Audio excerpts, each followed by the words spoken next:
Brother Master of Ceremonies, you will present the Deputy Grand Master-elect.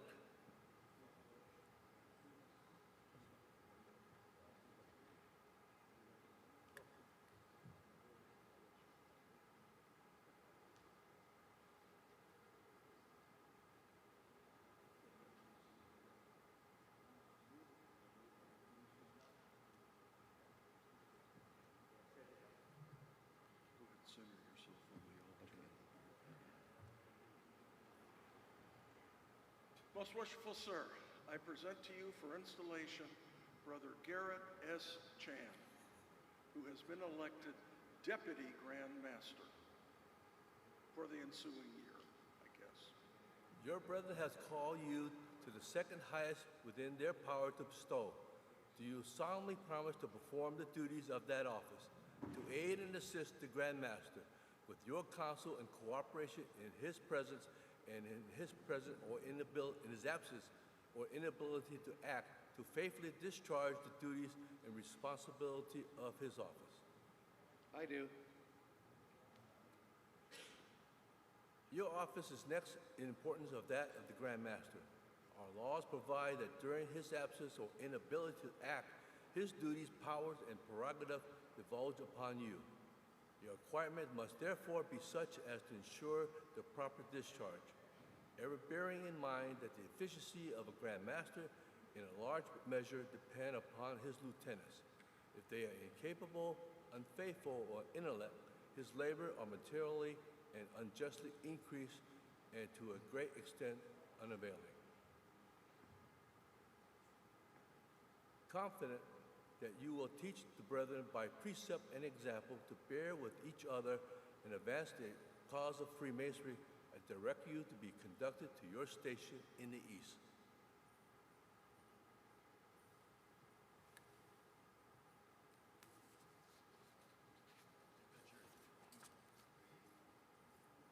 Doesn't he gavel? You don't gavel there? I'll stand here all day waiting for a gavel. I want him to listen.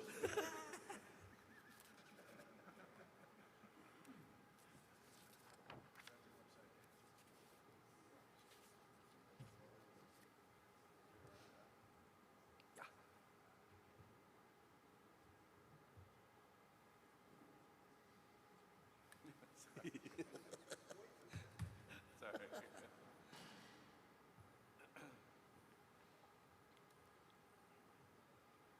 Is this when we go home? Pardon? Is this when we go home? Yes.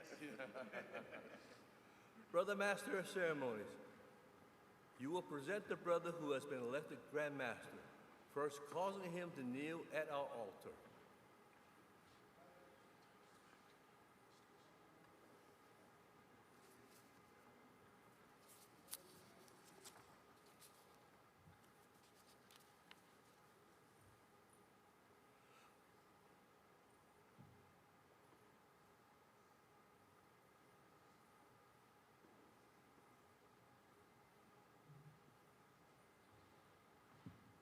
Cause you to kneel.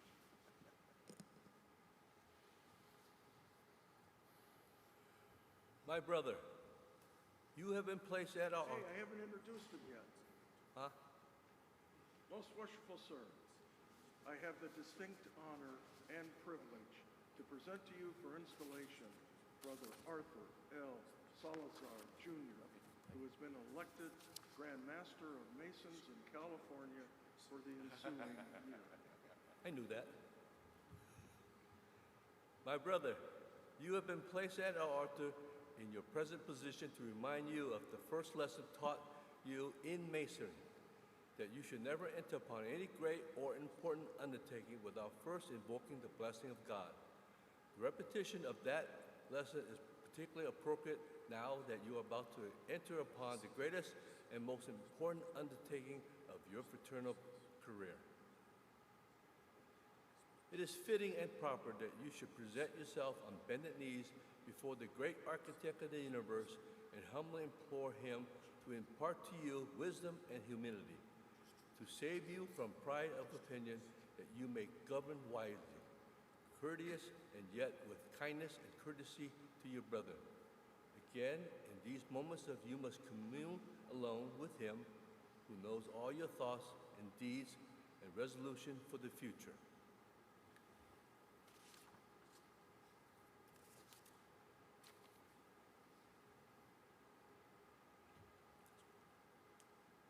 Amen. Amen.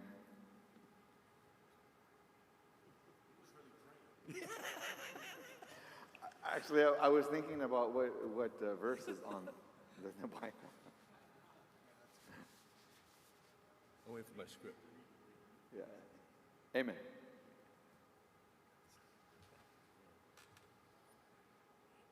When you install master of your lodge, you are required to give your assent to certain ancient charters and regulations as master have done in all ages before you.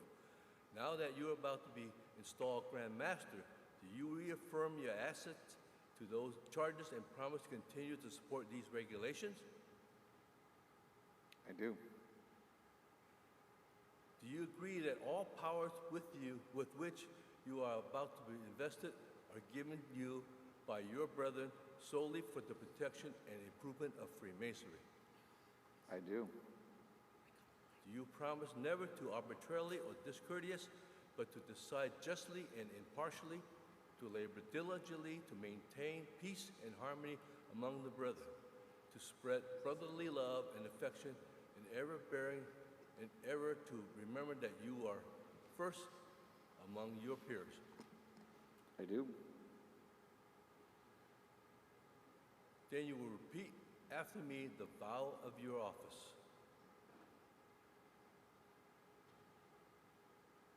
I do solemnly promise and swear I do solemnly promise and swear that I will support the constitutions of the United States of America, that I will support the constitutions of the United States of America, the state of California, the state of California, and the most worshipful Grand Lodge of Free and Accepted Masons and the most worshipful Grand Lodge of Free and Accepted Masons of the state of California, of the state of California, and will perform the duties of Grand Master and will perform the duties of Grand Master to the best of my ability.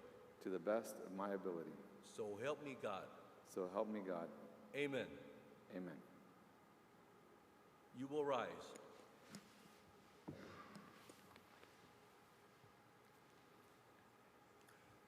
In consequence of your promise and vow which you have given in the presence of your brethren, I shall now cause you to be invested with the jewel and symbol of your office and conducted to your station in the east. At what point did we have the music? Huh? At what point did we have the musical interlude? It's right after you say amen. So after my prayer, right after. Okay. Yeah. Okay. Yeah.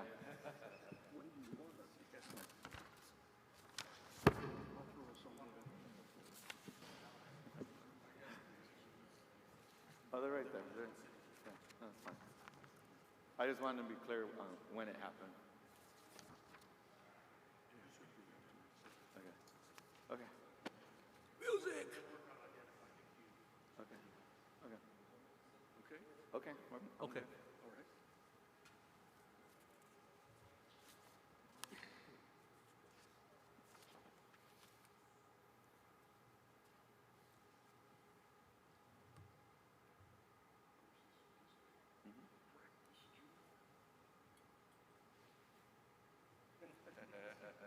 And then as I say, I will pick up the hat, put it on my arm, and present it to you like I should probably take another step, so you can just flip it. And now, let's see, I probably, from here, I should just come right to your side. And now we're gonna go up to the right side.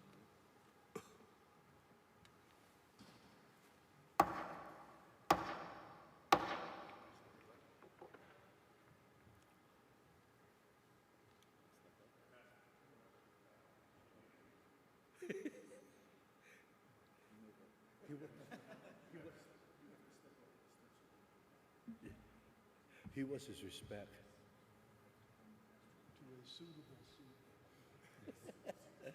Most worshipful, the progress and welfare of Freemasonry within our jurisdiction during the ensuing year will materially depend on you and the officers chosen to serve with you.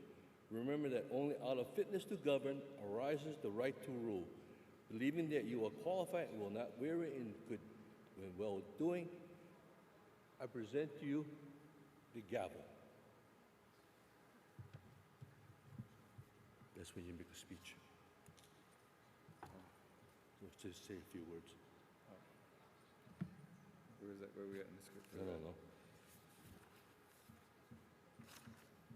Yeah, makes a brief, suitable remarks and hand me back the gavel. Thank you, most worshipful. Okay. Please continue. You want this later? Sure. Okay. Brother Grand Marshal, you will make proclamation.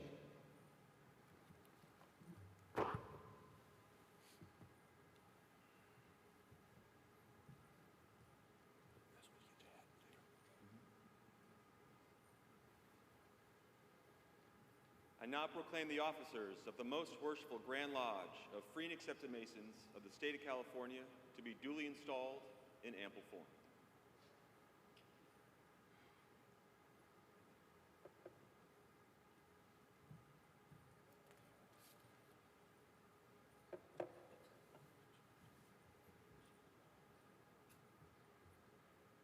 Brethren of the Grand Lodge, you would join with me in saluting our Grand Master by a battery of 3 times 3. Together, brethren.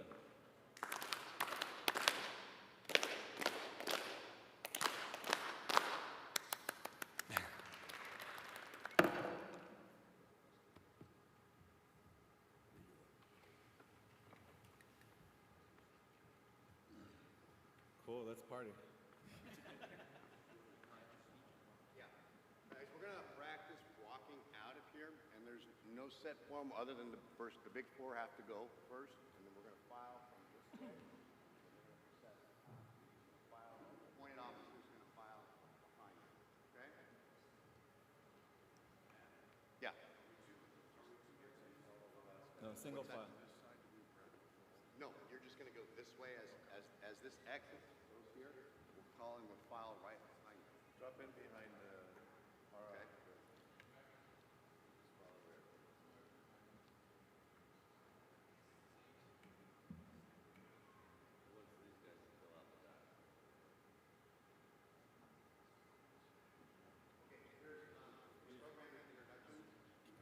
You're going to be called on again. Stand up and introduce. Is that correct? Thanks. I introduced everybody and their families, and so, yeah. So as I say your name and like you'll stand up, and then I introduce your family, they'll stand up, and I'll go through all the Grand Lodge officers, and then we'll get to the elected Grand Lodge officers, and I'll call on each of them to introduce their own family that's here.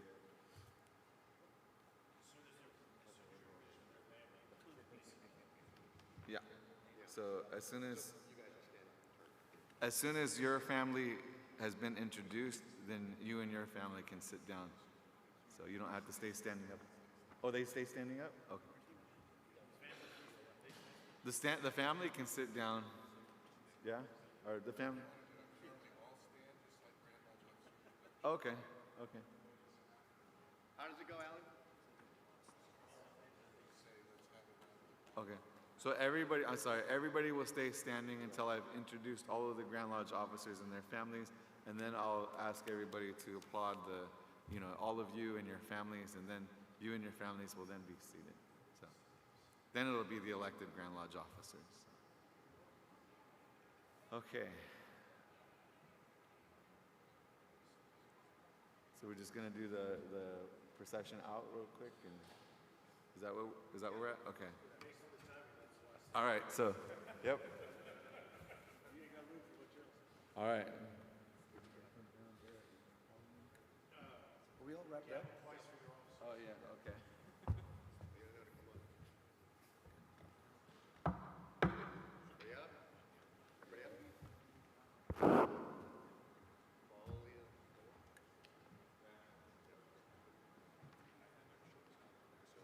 Wait for the elected. Wait for the secretary to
that opening?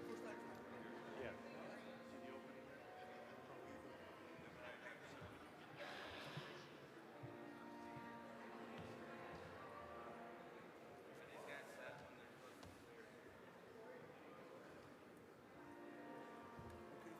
Okay.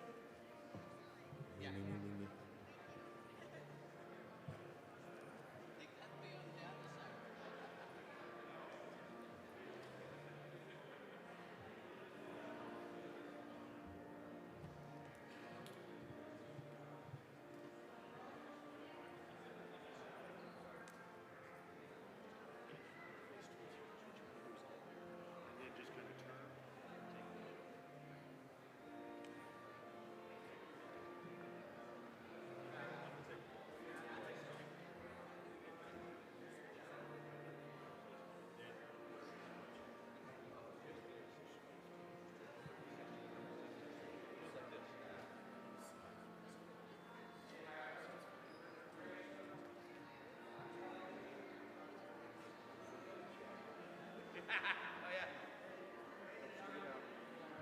Because we're trying to give everybody a chance to.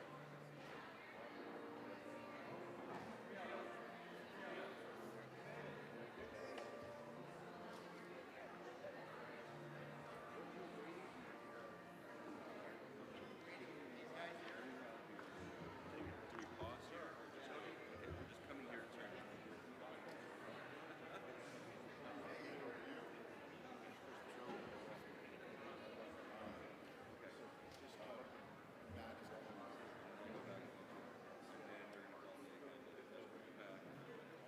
Come out here.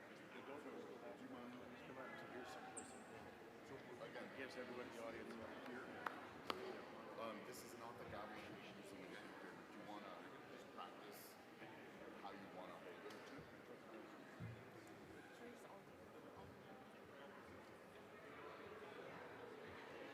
But since we made the choice to have them on stage, then we appreciate it. Be distracting. Wanna go? All right.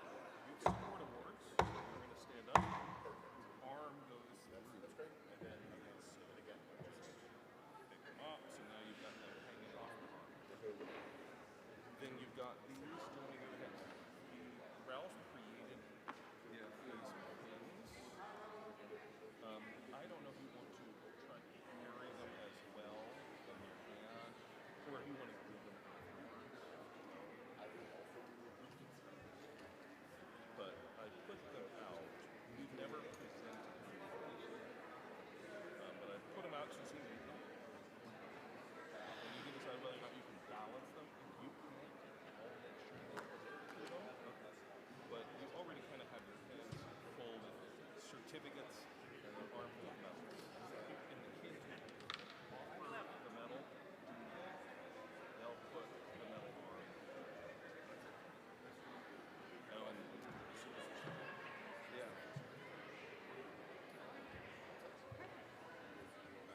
Are there checks for the Grandmaster? They should be up there.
Let us bow our heads.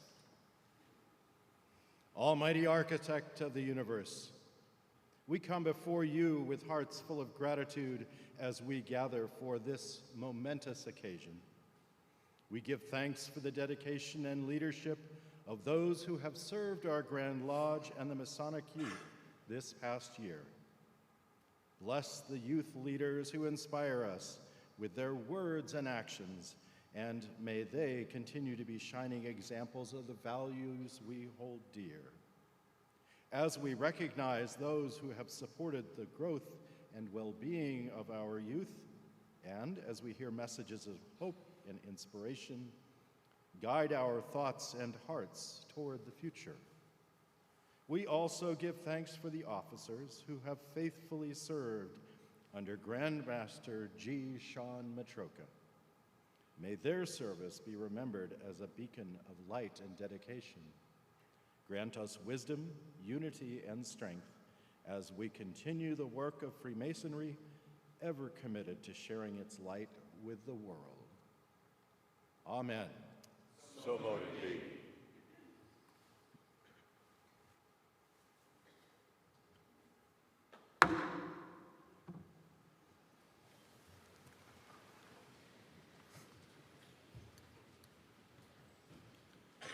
Good morning, brethren, ladies, and friends. It is my pleasure to welcome you to the public ceremonies of the 175th Annual Communication of the Grand Lodge of California. Grand Lodge was raised this morning by Worshipful Brother Matthew F. Enright, a past master of Nevada Lodge number 13, using a gavel crafted by Brother Mike Mavrakis. My dear brother Matt, thank you for agreeing to do this for me. I would like to make mention, just briefly, of the significance of this gavel to me.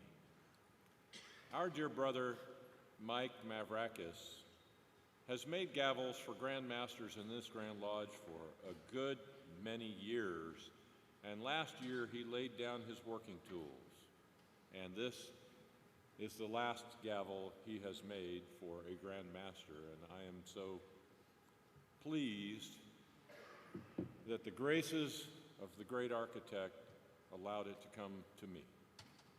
Thank you all.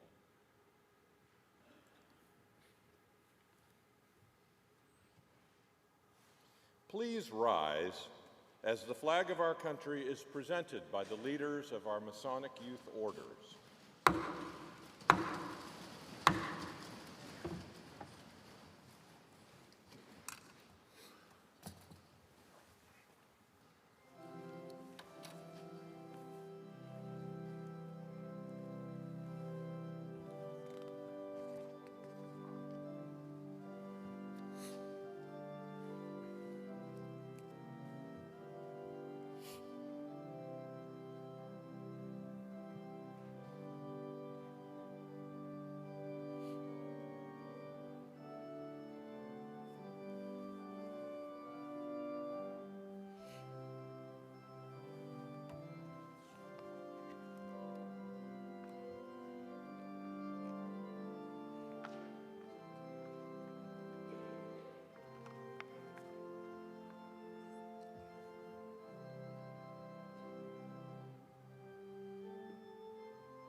Brother Grand Marshal,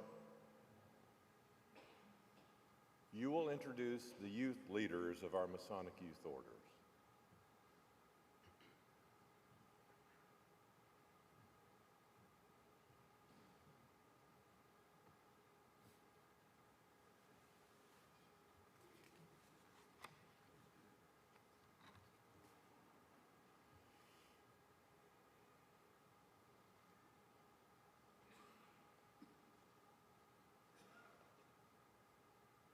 Most Worshipful, I have the great honor to present youth leaders of our Masonic Youth Orders. Miss Sage Davis, Grand Bethel Honored Queen, Job's Daughters International, California. Miss Rylan Gamble, Miss California Job's Daughter, Job's Daughters International, California. Miss Natalie Lira, Supreme Bethel Honored Queen, Job's Daughters International. Miss Ella Holzberger, Grand Worthy Advisor, International Order of Rainbow for Girls, California. Mr. Nicholas Bonin, Jurisdictional Master Counselor, DeMolay International, Northern California. Brother Connor Besner, Jurisdictional Master Counselor, DeMolay International, Southern California. Brother Max Shanmugasundram, International Master Counselor, DeMolay International. It is a special pleasure to welcome you to our annual communication. Many will say you are the future of our fraternity. One day, you and your peers will perhaps be the masters of our lodges, the worthy matrons and patrons of our Eastern Star chapters, and the leaders of our Masonic organizations. But I prefer to think of you as hope, for future leaders of our nation. Your participation, your leadership, and your influence is vital to the success of our fraternity and our country.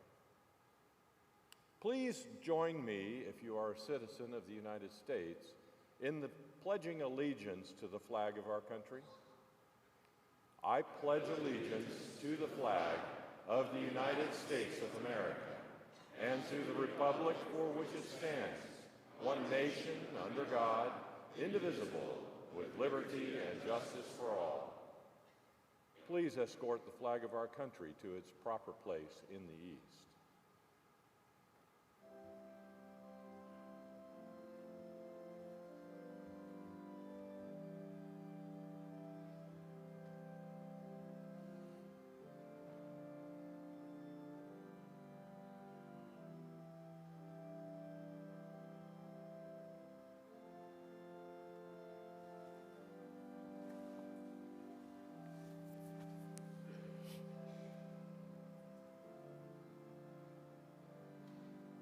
Please join me in thanking our color guard for presenting the flag of our country and joining us this morning.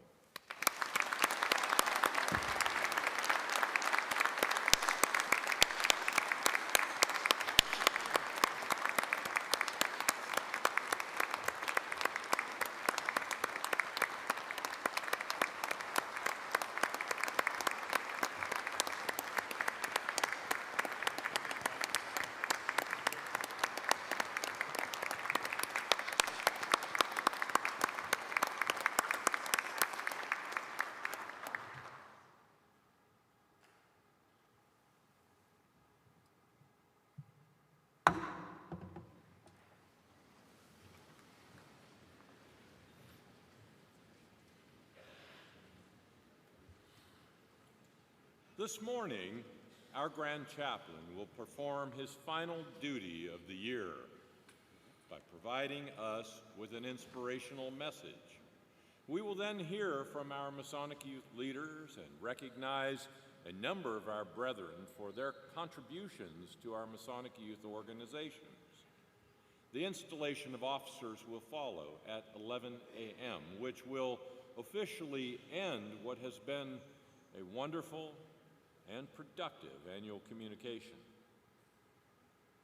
As a courtesy and for the benefit of everyone in the audience and our various speakers today, will you kindly turn off your cell phones? As we begin our program on this Sunday morning, let us turn our attention to our Grand Chaplain, the Very Reverend Alan S. Relaford, for an inspirational message.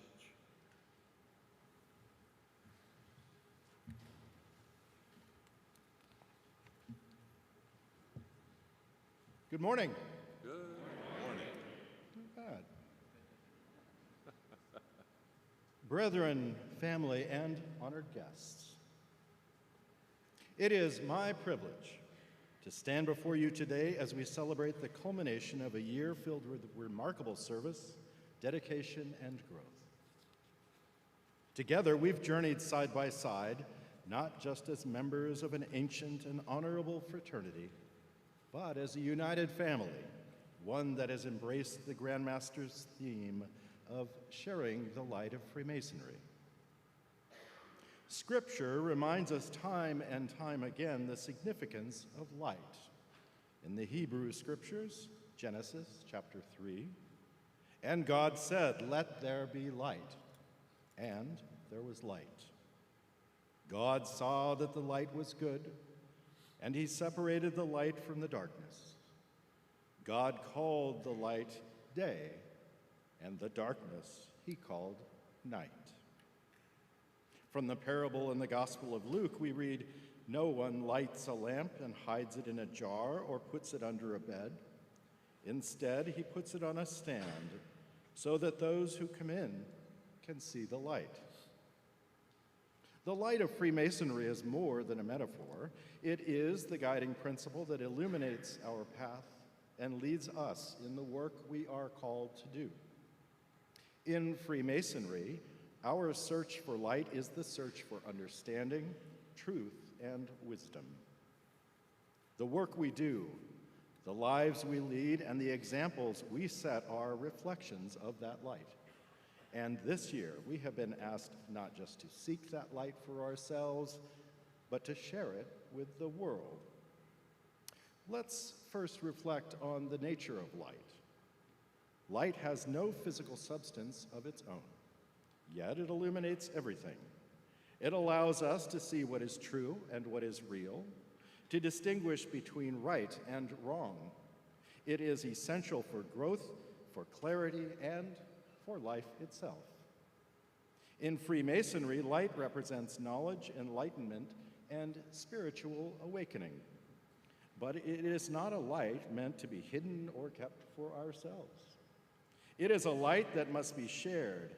If we think about the light of a single candle, we know that its flame can ignite hundreds of others without diminishing. Each of us, in our own way, carries a light within us. And when we share it, we are not diminished.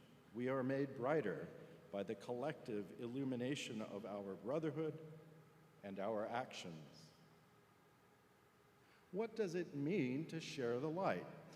Each of us has our own interpretation, but let me offer a few reflections. First, to share the light is to live by the values we espouse as Masons: brotherly love, relief, and truth. It is not enough to speak of these values. We must live them out every day in our interactions with our families, our communities, and our brethren. When we practice brotherly love, we build stronger connections with others and spread warmth and kindness. When we offer relief, we show compassion and charity to those who need it most. And when we commit ourselves to the pursuit of truth, we challenge ignorance, prejudice, and injustice, shining a light where darkness seeks to hide. Second, sharing the light means mentoring and guiding others. As Masons, we are called to bring others to light, not only through ritual, but through example. Our Masonic youth orders exemplify this beautifully. Today, we will hear from the leaders of our youth orders, who have not only embraced the teachings of Masonry, but have been beacons of leadership, integrity, and service. Their light is growing, and it is our responsibility to nurture and support that growth. When we mentor and guide those who come after us, we are ensuring that the light of Freemasonry continues to shine brightly into the future. Each of us has the opportunity, and indeed the obligation, to pass on the lessons we have learned, the values we uphold, and the light we carry. I believe it is the goodness, the divine, the pure, the noble, the dignified, the very best of what Freemasonry teaches us. When we are doing our very best, we share the light of Freemasonry. when we do our finest ritual work, when we visit another lodge, we share the light of Freemasonry. We know the light is not bound by the physical limitations of a lodge room or building. The light of Freemasonry shines brightest when we wash dishes, or move chairs, or practice degrees, or extend a helping hand to a brother in need. As we share the light of Freemasonry, we also transform ourselves and the world around us. There is a beautiful truth in the idea that when we act selflessly, we ourselves are changed. When we share our light, our capacity for empathy, compassion, and love expands. And as we light the way for others, we also illuminate the path ahead of us, making it easier to see where we are going and who we are becoming. In the words of St. Francis of Assisi, all the darkness in the world cannot extinguish the light of a single candle. This is the transformative power of Freemasonry. Even in a world that at many times seems divided, uncertain, or challenging, we possess a light that can overcome these obstacles. The darkness cannot stand against the light of a compassionate heart, a wise mind, and a spirit of integrity. This transformative light has been seen in the work of countless brothers this year. We have witnessed acts of charity, leadership, and unity across California, each one a spark that keeps the flame of Freemasonry burning bright. We celebrate those who have gone above and beyond, not for personal recognition, but for the good of the craft and the betterment of society. It is in these moments, these acts, that we see the true spirit of sharing the light. Sharing the light of Freemasonry is not only about the present, but also about the legacy we leave behind. We are all part of a continuum. Those who came before us, those who walk with us today, and those who will come after us. Our work is not solely for our own benefit, but for the benefit of future generations. What we do today matters, not just to those around us, but to those who will one day look back and see the impact of our actions. As we prepare to install the next officers of this Grand Lodge, we are reminded of the importance of continuity and leadership. The officers who have served with Grand Master G. Sean Matroka have been remarkable stewards of Freemasonry's light. Their dedication has left a lasting imprint, and their efforts will be felt for years to come. But as we step down and pass the torch to the next generation of leaders, we see the light continue to be shared, passed from hand to hand, guiding the way forward. For ages, our craft has existed not for our own benefit, but for the world. Through centuries, our fellow craftsmen have labored to make this fraternity stronger and more vibrant. We have seen the impact of culture wars on our beloved craft and other organizations that have noble purposes. We have seen membership decline with the advent of technology. But we have also seen the embers of devotion be rekindled in our members. We have seen new lodges emerge and grow. We have seen the impact of brothers working together, not for our own benefit, but to benefit the world. When the Grand Master and I were growing up in Paradise, we attended Paradise High School, where I took an English class taught by Mr. Smith, a long-haired, self-described hippie. Unlike the rest of the faculty, he was considered the cool teacher who read poetry and played his guitar. He would regale us with tales of his adventures and get us to think about life beyond our hometown. One day, he introduced us to the Hindu word namaste and told us it meant, "I honor the light within you." I've since learned that the actual translation is, "I honor the divine within you." Nonetheless, as a kid growing up in a small town, it was an exotic word. Several months ago, in my work as a hospital chaplain, I ran into Mr. Smith. I had not seen him since high school. I introduced myself and told him I still remembered that lesson from so many years ago.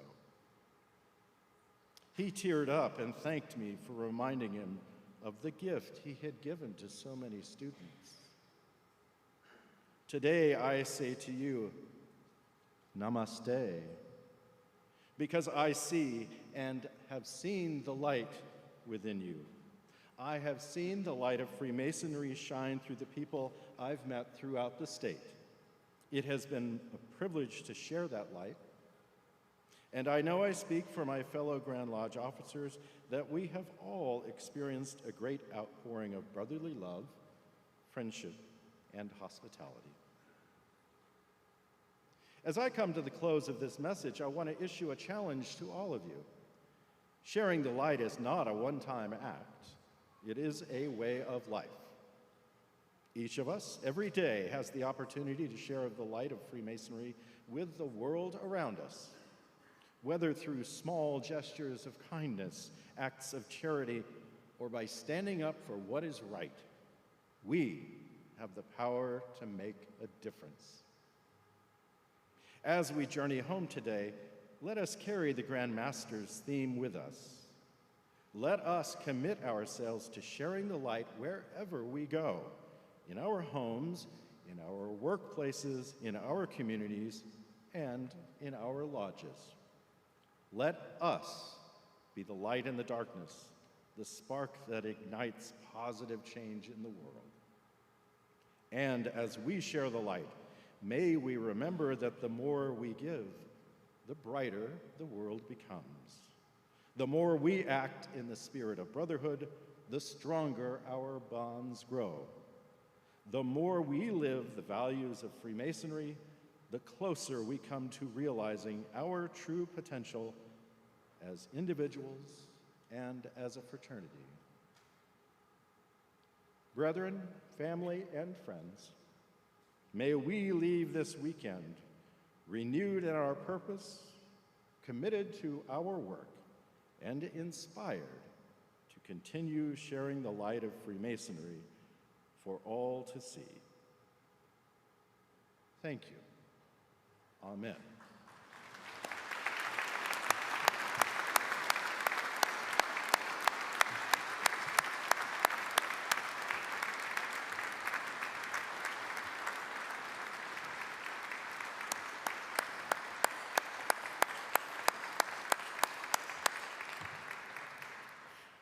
Thank you, Very Reverend Brother Relaford, for your truly inspiring words, both this morning and throughout the year.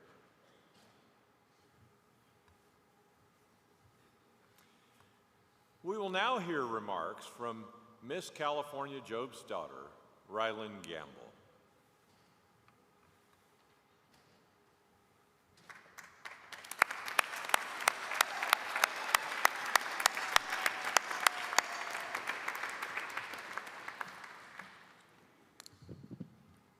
Worshipful Grand Master, Grand Officers, Masons of California, and distinguished guests, hello. Hello. I am Rylan Gamble, your Miss California Job's daughter, and I am thrilled to be here today. I would like to begin by introducing my fellow Grand Bethel officers, the Grand Bethel officers in attendance. Sage Davis, Grand Bethel Honored Queen. Natalie Sperry, Grand Bethel Senior Princess. Erin Wyman, Grand Bethel Musician. Emily Castle, Grand Bethel Recorder.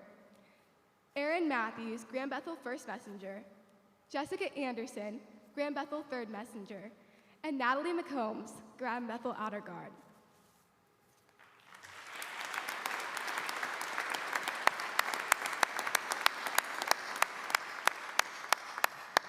Job 42:15, the verse on which Job's Daughters was founded, reads, "In all the land were no women found so fair as the daughters of Job, and their father gave them inheritance among their brethren."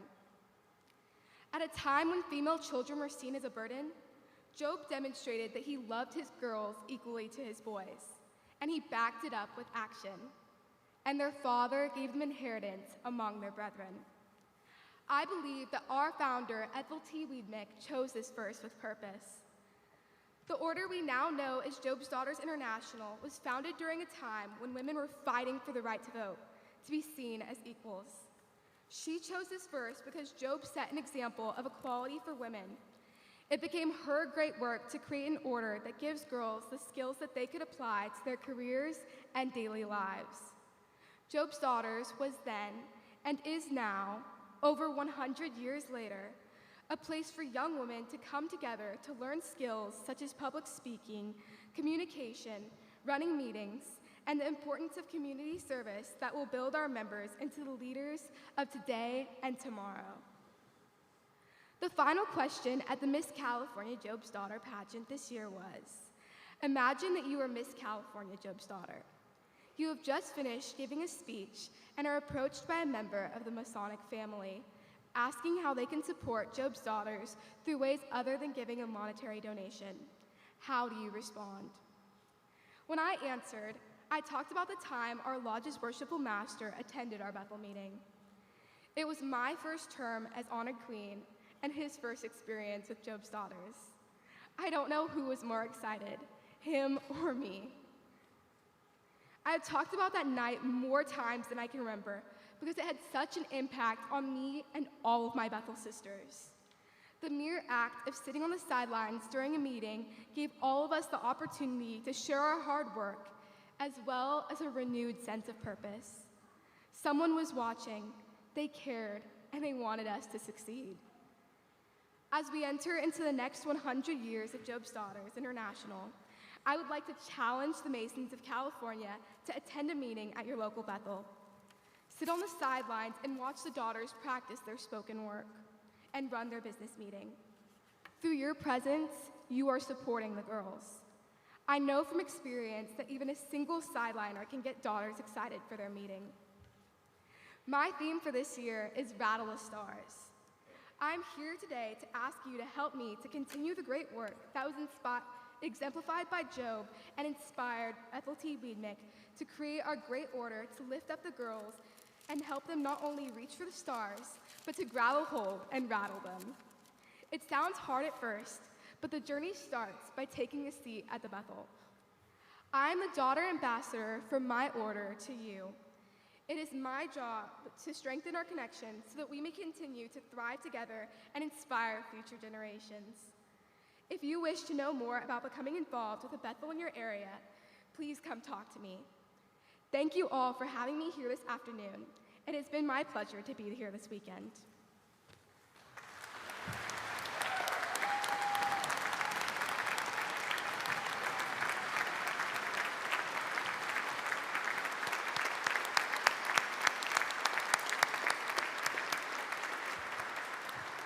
Thank you. Thank you for your message, Rylan. It has been a real pleasure getting to know you and Sage this year, traveling and serving with you.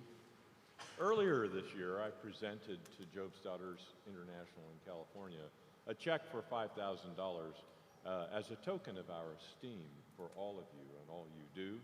I'm pleased now to present you with an additional check, which we hope will be used for the benefit of all the daughters and for the Grand Bethel. Thank you very much. Thank you. And Grand Master, I have a presentation for you as well. Sage, would you please join me at the podium?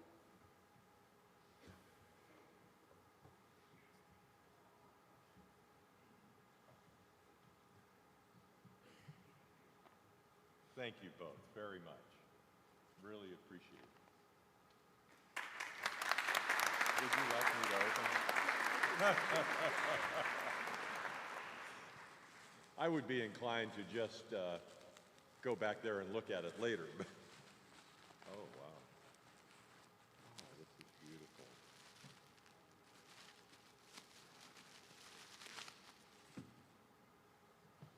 This is lovely. Thank you. My sister, who was a Job's Daughters in the 1970s, will be jealous. Envious, in fact. Thank you both.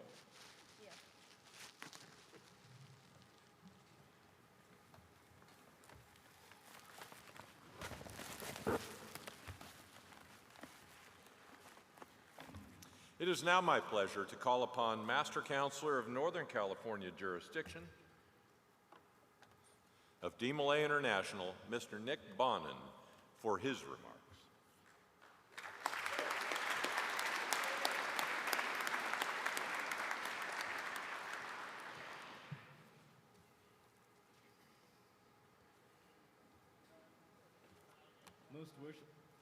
Most worshipful Matroka, Grand Lodge officers, distinguished Easts, Masons of California, and members of our Masonic family, good morning. Good morning. Before I begin, I would like to take the time to introduce the leaders of Northern California DeMolay here with me today to represent our order. So as you hear your name, please stand. Peter Thompson, Deputy Master Counselor and Master Counselor-elect. Lauren Remark, Sweetheart. Ian Kirkpatrick, Senior Counselor. Dakota Gokenauer, Junior Counselor and Deputy Master Counselor-elect. And Jimmy Powell, Junior Counselor-elect. Thank you all for being here with me to help represent Northern California DeMolay, and thank you all for the work you have put in leading our organization.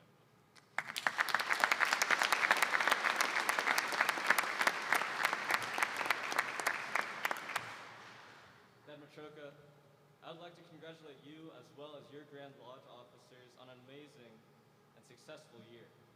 Thank you all for the opportunity to be here today for this grand celebration. I would also like to thank you for the tremendous effort you have done in support of the Masonic youth, and especially towards Northern California DeMolay. Your constant support of North Star Chapter is seen and appreciated. It's senior DeMolays such as yourselves who continue the mission of DeMolay, to create tomorrow's leaders, and to uphold our cardinal virtues and bring energy and compassion into our communities.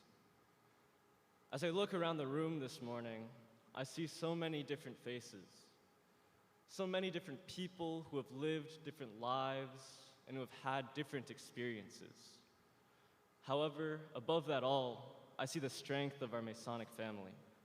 I see our shared goals of creating better people and a better world. And most importantly, I see the impact it has had on all of our lives. Each of us here today has a unique story to tell, but we are united by our values of brotherhood and of service, and by our goals of being better leaders and better men. Today, we find ourselves in a world filled with many challenges and hard decisions. When you look around your communities, you find hundreds, if not thousands, of young men struggling to find themselves, struggling to become the right-thinking men that this world needs. These young men need role models.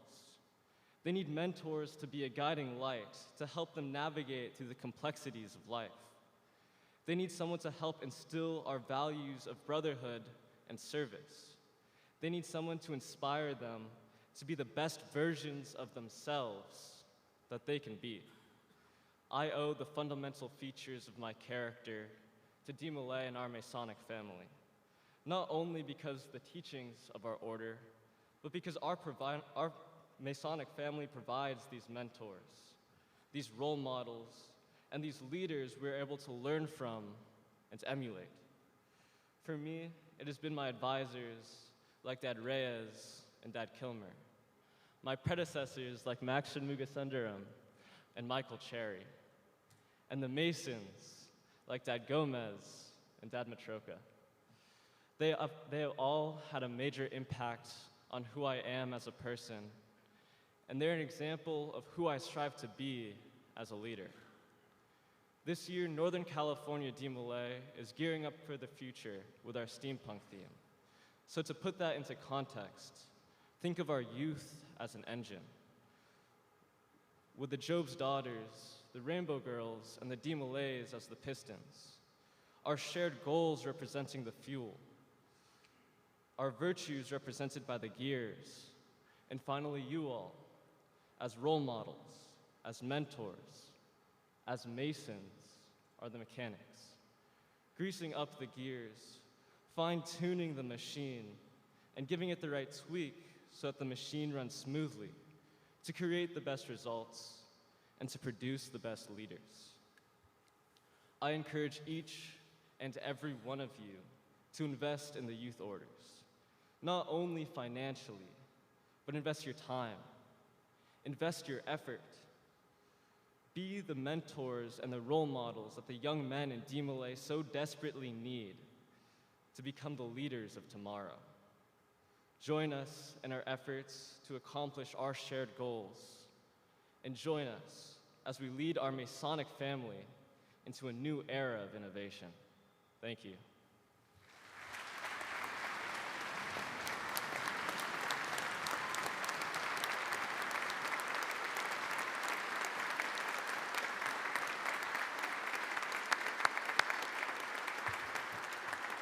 Thank you. Thank you for your message, Nick. I greatly appreciate you joining us here today. Earlier this year, I was pleased to present to the Northern California DMLA a check for $5,000, and I am also pleased to give you another check, which we hope will be used for the benefit of the members of Northern California DMLA. Thank you.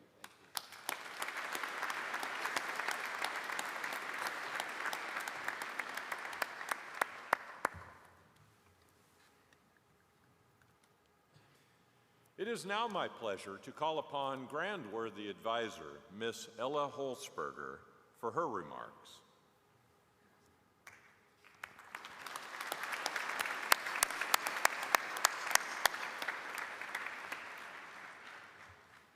Most Worshipful Grand Master Matroka, officers and members of Grand Lodge, distinguished and honored guests, and friends of California Rainbow.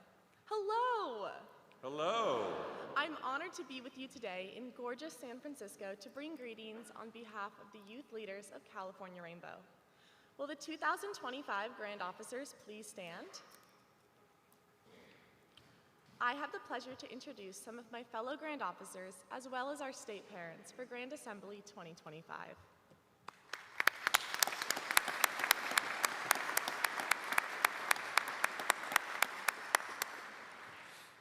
When was the last time you stopped and watched the sunset? Its pink, orange, and purple hues, giving one last show before retiring for the night. How many of you have watched the sun rise up over the horizon, its golden rays promising a new day, full of opportunities? Have you ever watched a full moon from the darkness of the wilderness, or been fortunate enough to see the northern lights in person? How many of you have been mesmerized by the glow of 1,000 candles, or captivated by the consistent beacon of light from a lighthouse? Light has power. No matter the source or its purpose, light has the power to brighten our days and our pathways. Light is also a promise. Just as the last bit of light seems to vanish from our sky, it is peeking up on the other side of the world. Yet often we forget the power of light and assume it will always be present. Even worse, we take the promise of light's power for granted and forget that without its warmth and eternal promise of new beginnings, we would be lost. For me, light represents so much more than just immense power and endless opportunities. Borderline was an establishment that was constantly full of happy people, dancing, singing, and having fun, in a really safe city where nothing bad ever seemed to happen. Then, on November 7th, 2018, the lives of my entire community changed. Shots rang out, and by the end of the night, 12 happy people, with so much life left to live, were no longer with us. Their light extinguished. Our community was rocked to the core by the angry, hateful act of one person. For my family, this was an even bigger blow, as one of my dad's coworkers, as well as his mentors, was one of the ones whose family would never again be able to say, "Be safe and come back home to us." Our community, in a state of shock, was left wondering what to do. We were unsure with how to begin our journey to healing. So we did the only thing we knew how. We came together. We came together to remember their lives and their legacies. It started with the glow of a single candle to represent the life of a loved one. Then that candle was shared with another, then another, then another. Soon, the entire town was glowing with the light of 1,000 candles. One single spark was all it took to begin our journey to healing.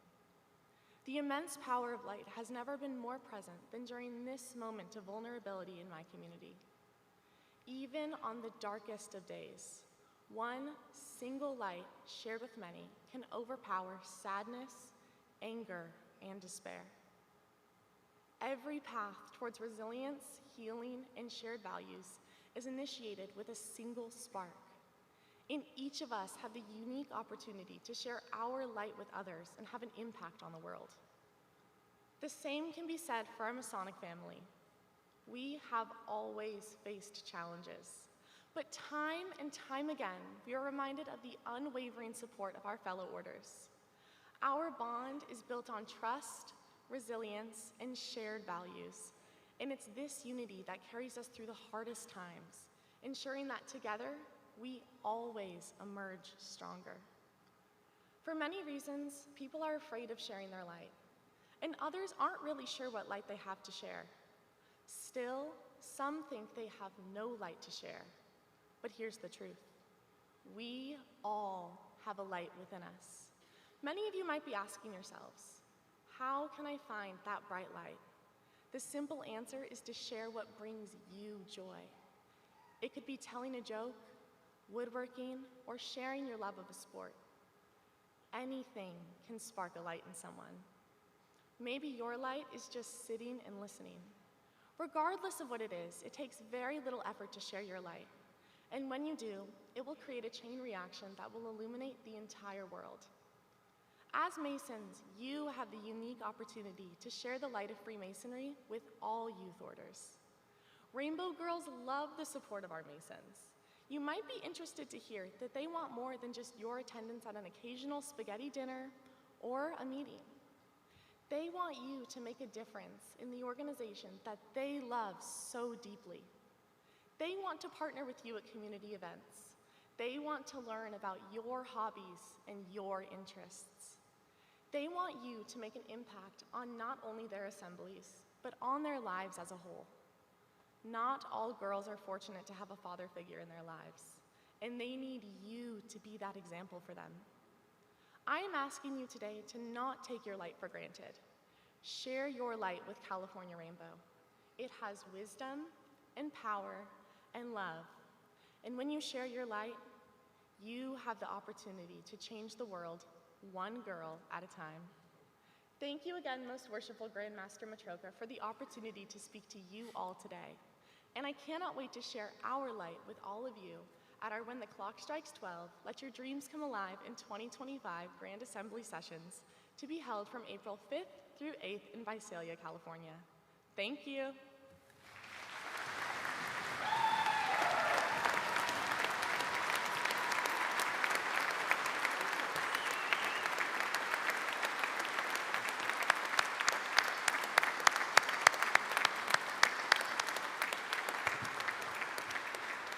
Ella, thank you very much for your message. Quite inspiring. As you know, earlier this year, I was pleased to present a check for $5,000 to California Rainbow. And I am again pleased to give you this check and hope that it will be used to good effect for the benefit of our dearly beloved Rainbow girls in California. Thank you so much. I really appreciate that. My Thank pleasure. you. Thank you.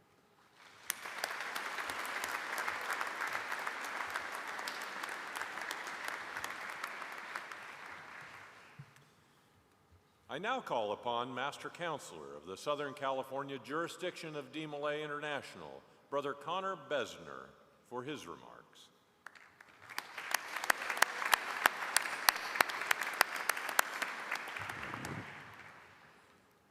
Most worshipful Matroka, members, guests, friends, and family, good morning.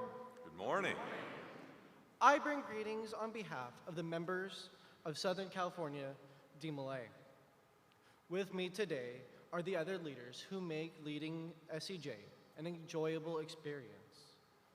Brother Sean Santos, our Deputy Master Counselor, James Mitchell, the Congress Secretary, and Jenny Manfredi, our jurisdiction sweetheart.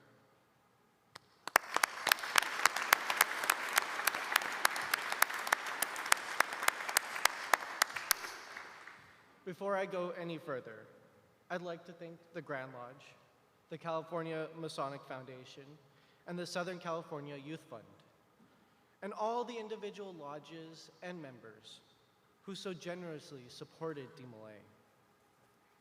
This year, Southern California DeMolay is working under the theme of Evolving DeMolay. As an early 2000s baby, I grew up playing Pokemon. I grew fascinated with the cute and scary monsters who could do fantastic things. The dragons who can breathe fire, giant alligators who blast water, and tortoises who carry entire ecosystems on their back. But these creatures don't start out as incredibly powerful. They evolved from humble beginnings. That dragon was once a small salamander who could barely create a flame. The alligator started out as an itty-bitty crocodile with a head bigger than its body. And that tortoise started as a tiny turtle with only space for a single sapling. When I got older, I still loved Pokemon. But now it was because of the fact that there were strategies and synergies that make a team even stronger. I was learning that you can't just rush in, go on a full offensive. I learned about the innate abilities of each Pokemon, how to specialize each one to bring out its full potential, and that there are more than just attacking moves. It became more than just hit hard and fast. Now as block, stun, buff, switch, the game became more difficult, but more rewarding at the same time. Then I joined DeMolay, and I couldn't stop seeing the parallels between DeMolay and Pokemon. In both, there's a story that you're meant to complete. However, the journey is not the same. In Pokemon, you go through the story visiting different towns, battling other trainers, talking to other characters. But everything in between is yours to choose. Which Pokemon are on your team, when to move on to the next area, the strategies you use to fight. In DeMolay, your goal is to be a better son and citizen. How you get there is up to you, though. Some spend time watching the older members and following their example. Some seek advisors and learn from them. And others learn the ritual and learn the lessons it teaches. Just like that salamander evolves into a mighty dragon by collecting stones, items, and friends and leveling up, our members evolve from shy, awkward youths into capable and confident young men. But we don't do it alone. It takes a team of friends, parents and advisors, and Masonic mentors. Working with more advisors and meeting more of the Masons is like adding more trainers to our team. That is where you all come in. You, the Masons of California, are the trainers of our teams. You are the advisors of our chapters. And if you aren't already, you should. Find the nearest chapter, Bethel, assembly, and see what you can do to help. Or to paraphrase John F. Kennedy, ask not what your youth can do for you, ask what you can do for your youth. Or to quote our Grand Master, share the light of Freemasonry with those around you. Sharing the light of Freemasonry isn't just about getting people to join our order. It's about sharing your experience, your wisdom, and your teachings. As the Grand Master reminded us at our conclave with a beautiful piece of the Demolay ritual from the last paragraph of the Ceremony of Light, each of you holds within your heart a flame, a beacon to guide you through the darkness. And if you can make this light shine upon another, if you can reach into the innermost depths of his soul and set his flame afire, then therein lies the purpose of the Order of Demolay, and therein lies your purpose for living. That's all I ask of you. Share the light of Freemasonry with our members. Become our friends, advisors, and mentors.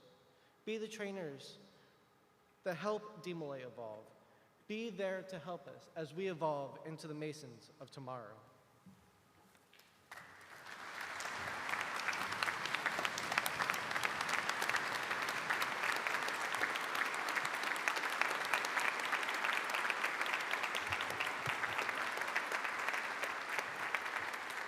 Connor, thank you so much for your message. Last month, I was able to join Southern California jurisdiction at their conclave, as you have noted, and then I was able to present to you a check for $5,000 to support your efforts in the jurisdiction. I'm again pleased to present to you another check and hope that it will be used to the benefit of our brothers in Demolay in the Southern California jurisdiction. Thank you again for joining us. Thank you so much.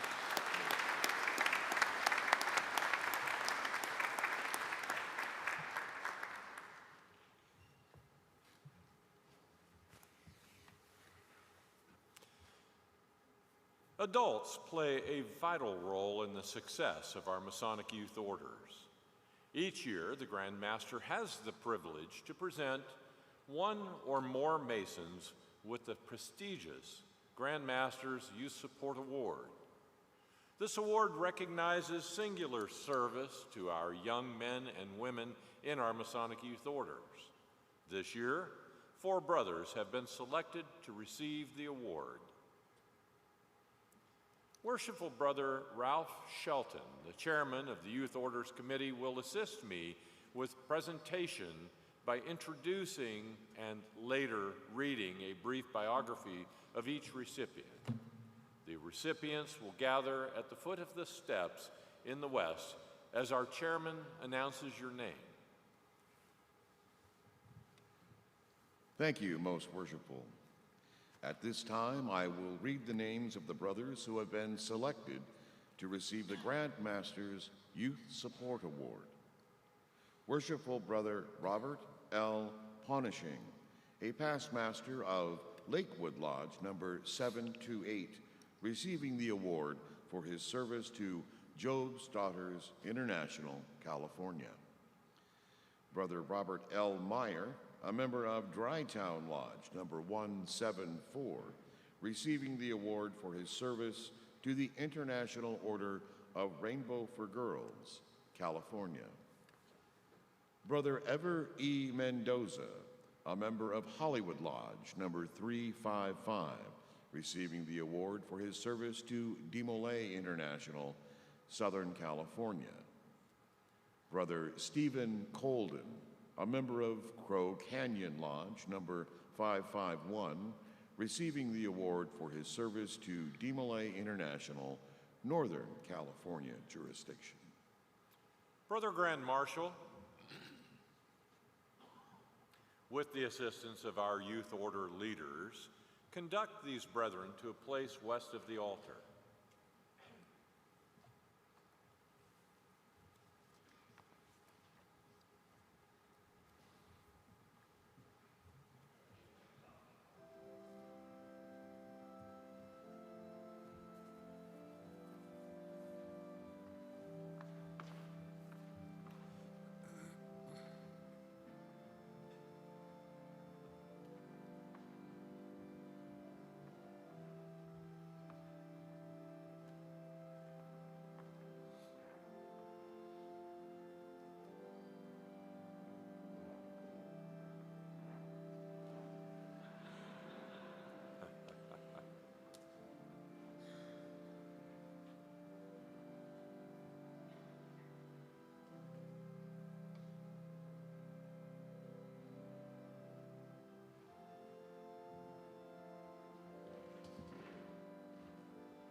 My brothers, I congratulate you on your designation to receive the Grand Master's Youth Support Award.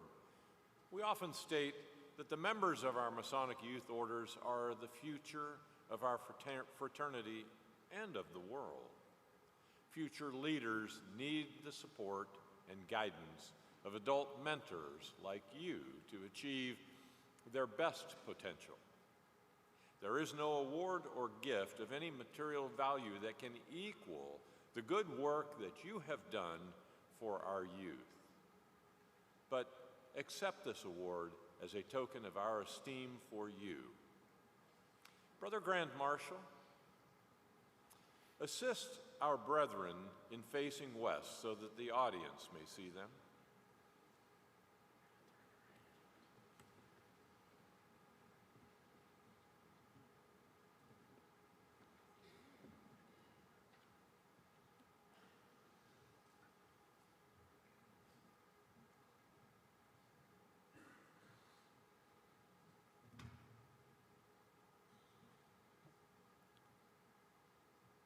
My brothers, you will please step forward as the chairman reads your name and step back again when he finishes reading your biography.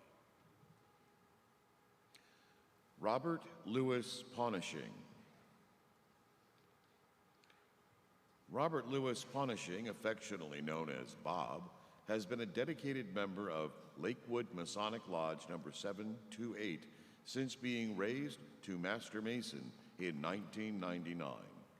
His leadership and commitment to the Lodge are evident through his service as Worshipful Master in 2008, 2009, 2010, and 2023.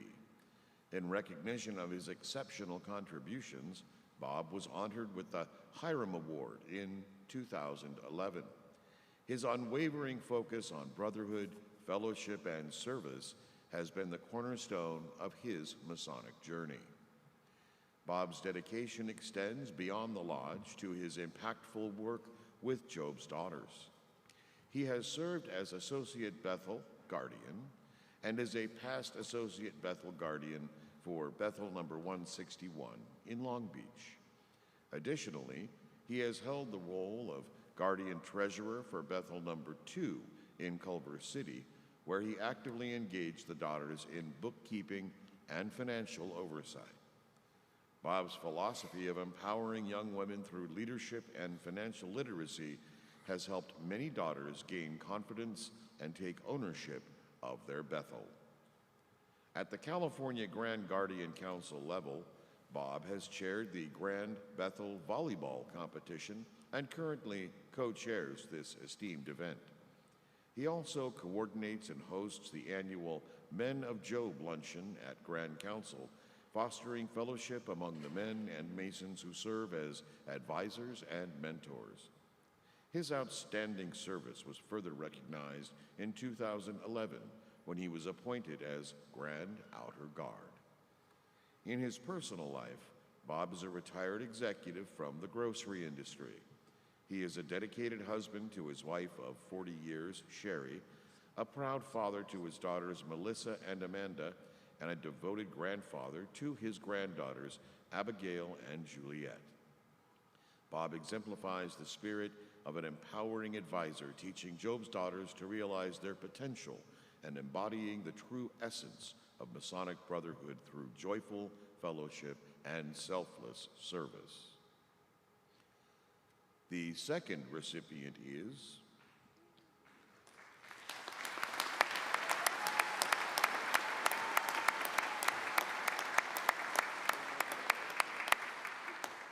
Robert Lee Meyer.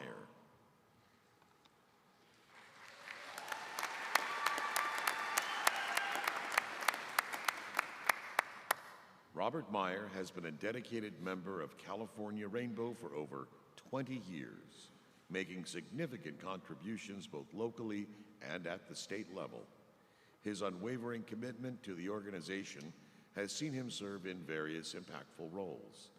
As an active adult supporter, Rob has served as the chairman of the advisory board for Camellia Assembly for over 2 decades. He has been instrumental in the success of the Assembly's annual fireworks booth fundraiser, often taking time off work to ensure its smooth operation. His dedication extends to California's Northern Rainbow Camp, where he has diligently worked behind the scenes. At the Grand Assembly each year, Bob has played a crucial role on the security team, eventually becoming the chairman. His efforts have ensured a safe environment for all attendees. In recognition of his exemplary service, Dana Regier, Supreme Inspector, appointed him as State Rainbow Dad for the milestone Making Meerkats in 2022. His dedication and support of the Grand Officers that year have fostered lasting relationships. Bob's commitment to supporting Masonic youth is further exemplified through his involvement with California Rainbow. His daily interactions with the youth and his life of service demonstrate his deep commitment to their development and well-being. Robert Myers is a shining example of a Mason dedicated to supporting Masonic youth. His selfless service and dedication to the values of the organization make him a deserving recipient of the Grand Master's Youth Support Award.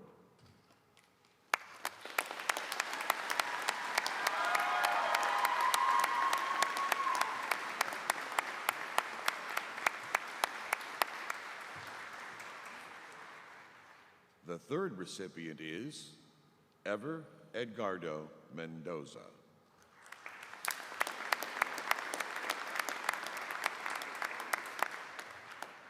Ever Mendoza, fondly known as Dad Mendoza to many young men, has been an ardent supporter of DeMolay in Southern California and a shining example to both the young men of DeMolay and their adult advisors.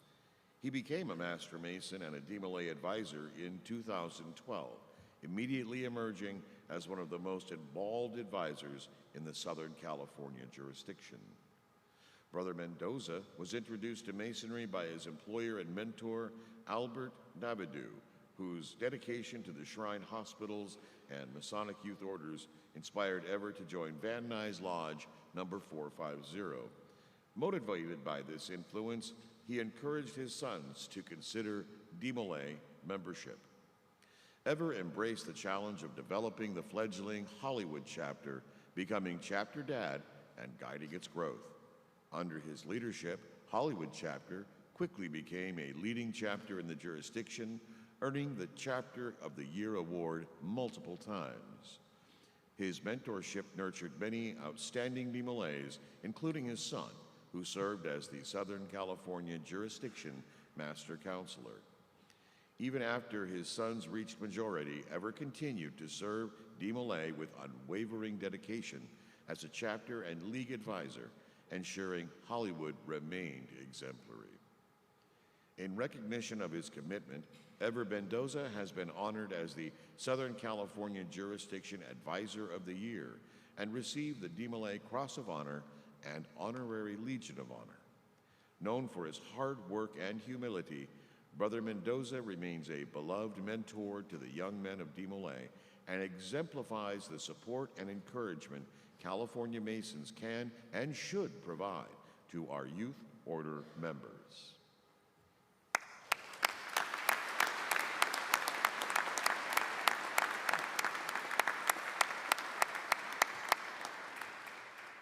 The fourth recipient is Stephen Colden.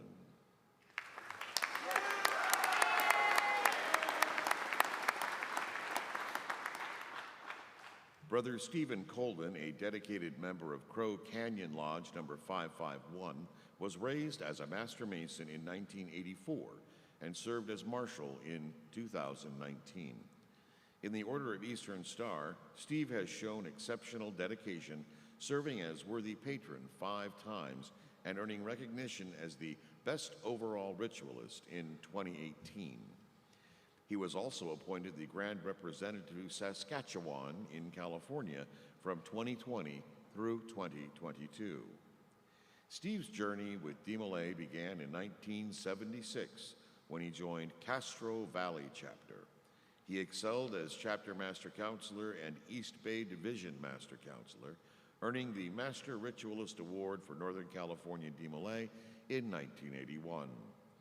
After reaching majority, Steve transitioned to an advisory role, serving as ritual advisor and twice as chapter advisor between 1985 and 1996.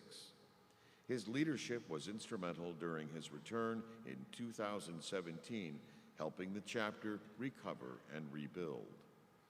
Steve's contributions extend to the Pacific Coast DeMolay Leadership Conference, where he served on the staff for 4 years training future leaders.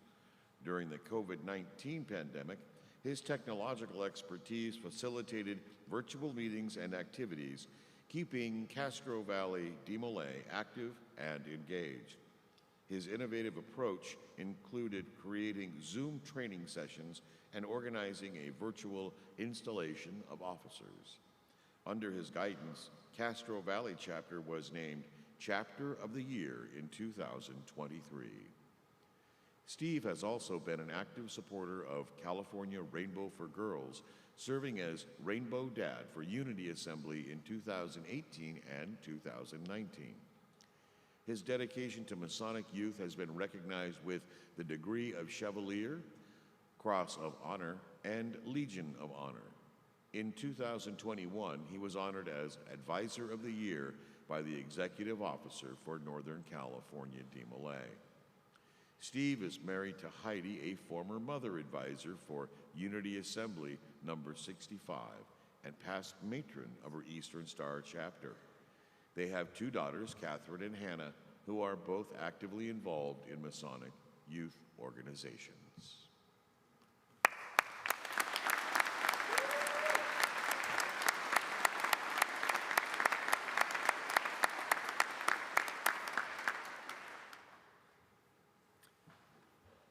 For many years, Most Worshipful Brother Frank Louie has been a stalwart supporter of our youth orders.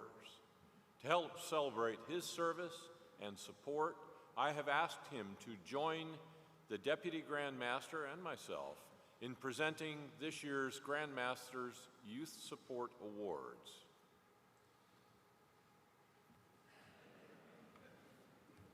Brother Deputy Grand Master, please assist me and Most Worshipful Brother Louie in presenting the Grand Master's Youth Support Awards to these distinguished brethren.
all Master Masons please rise?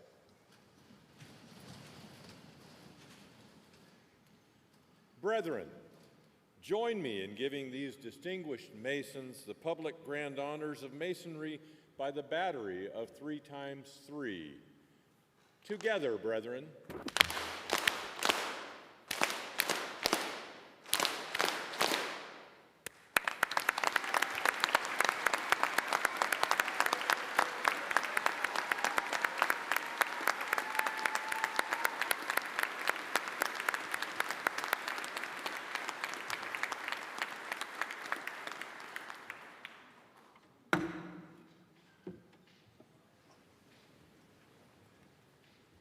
Thank you, most worshipful Brother Frank Louis, for your assistance.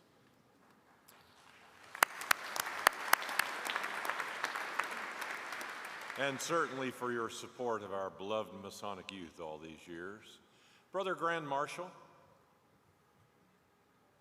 please conduct these outstanding brethren to their seats.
My dear brethren and friends, having reached the end of this Masonic year, I will again try to express my deep gratitude to all of you. I gave final remarks, which clearly were not final because I'm speaking now, in our tiled session over the last 2 days. And I may repeat myself here, but I am truly grateful to the brethren of this jurisdiction for entrusting me with this great honor, and I hope I have not disappointed you. I thank this year's Grand Lodge officers for your friendship, for your willingness to serve, for your compassion, and of course for your diligence, but again, mostly for your friendship. I have truly enjoyed this service with you, my brother. It's interesting how things go in life for us. I started out as a going nowhere, very shy young man. I had good parents, good upbringing, but I really was on the road to nowhere, and this is my assessment. There are others who might argue that point with me, but through my association with this fraternity at a very young age, I think I turned out all right. And I am...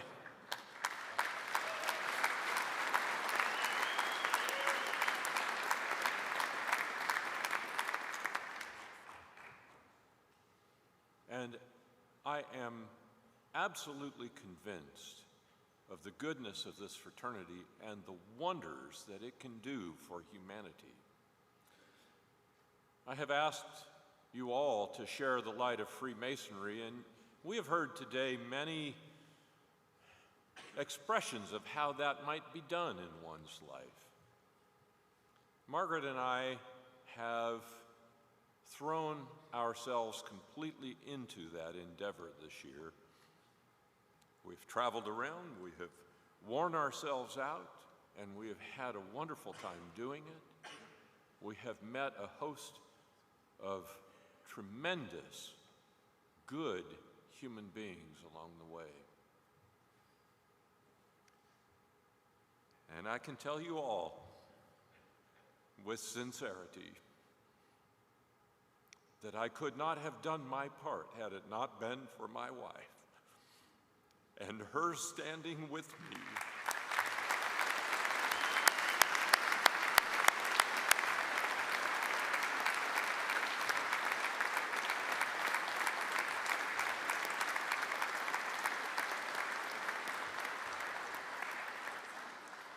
She encouraged me. She gave me sound advice. Thank you for that, dear. Even though I'm not always a willing recipient of it, I truly appreciate that. And mostly, I appreciate your love, dear. Thank you. And thank you all.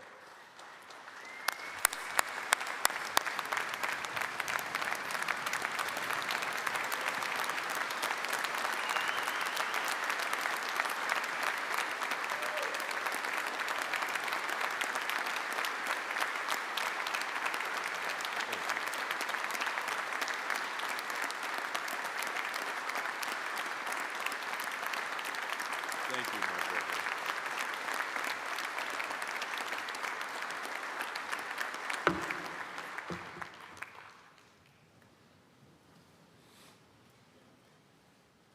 I think I came through that remarkably well. I'm prone to losing a little emotional control, and that gets worse as I get older, but I'm okay with that one. Thank you.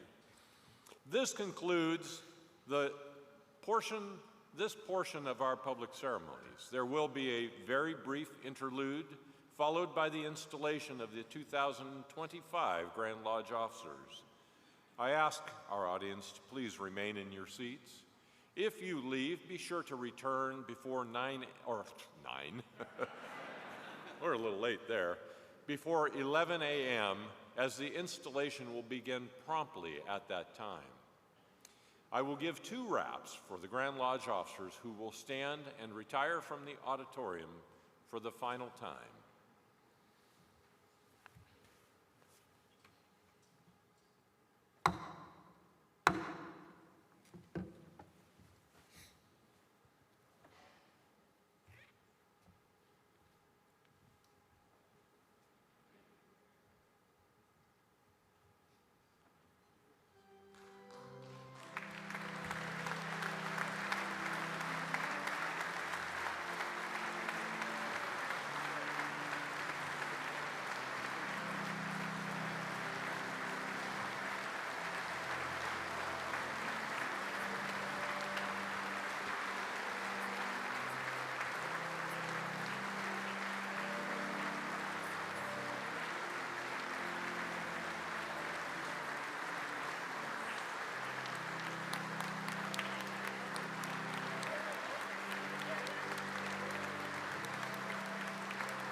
Not yet. They're bringing it down. Yes.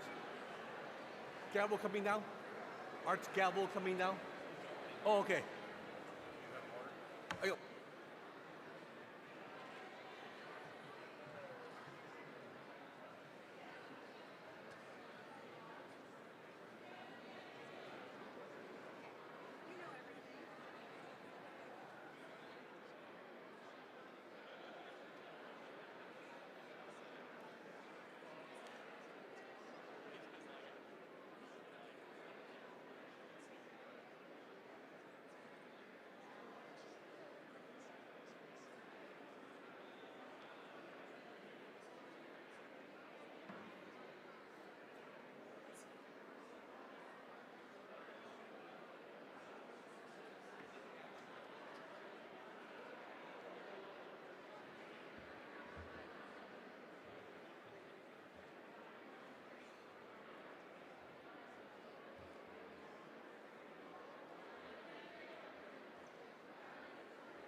Goes here, right? Yes.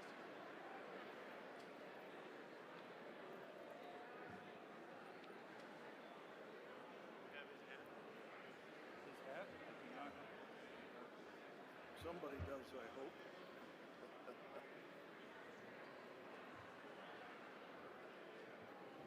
Do you guys like it looped or straight? How do you guys do it? Probably, Like that? well, the hat has to go there, so let's go ahead and Like just do it like that. Yeah. Okay. Yeah. I just want to make sure it's set up for you guys because you guys are doing the work. Yep, appreciate it, Scott.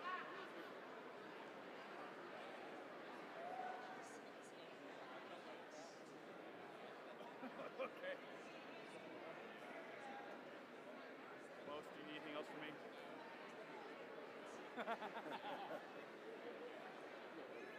I just want to make sure. You think so? It's here, but I mean, whether it's somebody else wants it. And this is his.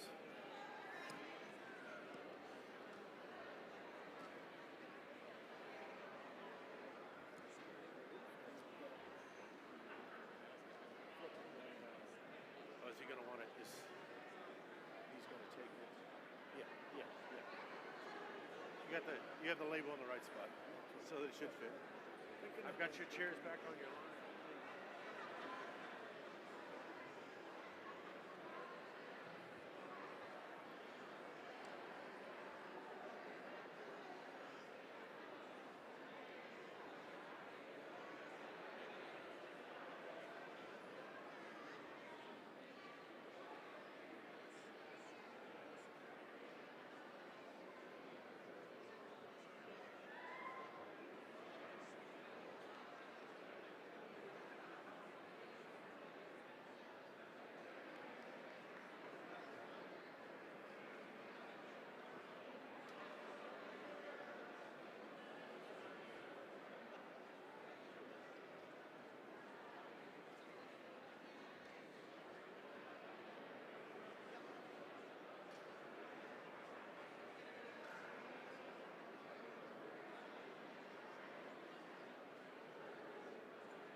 Brother Master of Ceremonies, while the officers of this Grand Lodge lately chosen present and ready to be installed in their respective offices.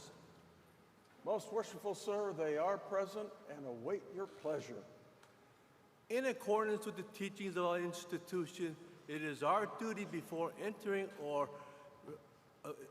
upon any great or important undertaking to invoke the aid and blessing of God. Let us therefore reverently unite with our installing chaplain and address the throne of grace. Please rise.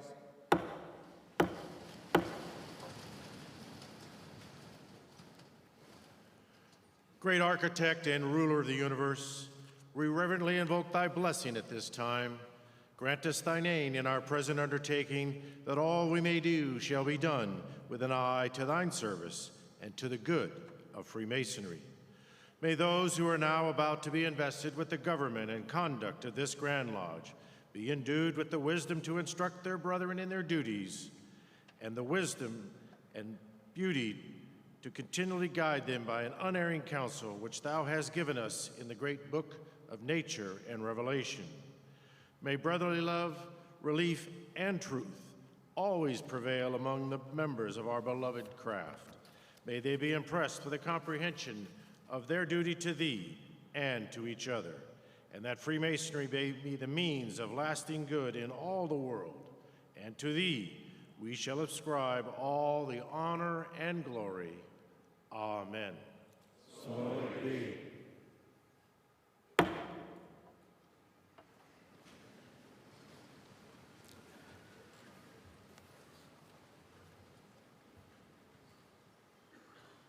Most worshipful sir, I present to you for installation Brother David A. Olmedo, who has been appointed Assistant Grand Tyler. Brother Scotty J. Christian, who has been appointed Grand Tyler.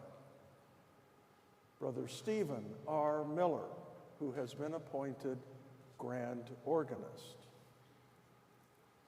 Brother Scott A. Morrison, who has been appointed Grand Pursuivant. Brother Michael D. Togulau, who has been appointed Junior Grand Steward. Brother Armin A. Ordian, who has been appointed Senior Grand Steward. Brother Albert S. Kua, who has been appointed Junior Grand Deacon. Brother Luis F. Carrion, who has been appointed Senior Grand Deacon. Brother Jared D. Washington, who has been appointed Grand Bible Bearer. Brother Jairo Echeverria,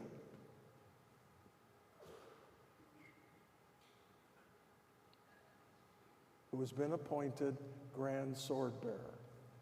Brother Cameron S. Ellis, who has been appointed Grand Standard Bearer. Brother Sean M. Mantuka, who has been appointed Grand Marshal. Brother Jordan T. Jelinek, who has been appointed Assistant Grand Secretary. Brother Carlos M. Diaz, who has been appointed Grand Orator. Brother Charles D.R. Damano, who has been appointed Assistant Grand Lecturer for Division 10. Brother Russell E. Hennigs, who has been appointed Assistant Grand Lecturer for Division 9. Brother Victor M. Ropak, Jr., who has been appointed Assistant Grand Lecturer for Division 8. Brother Narbe Bagdasarian, who has been appointed Assistant Grand Lecturer for Division 7.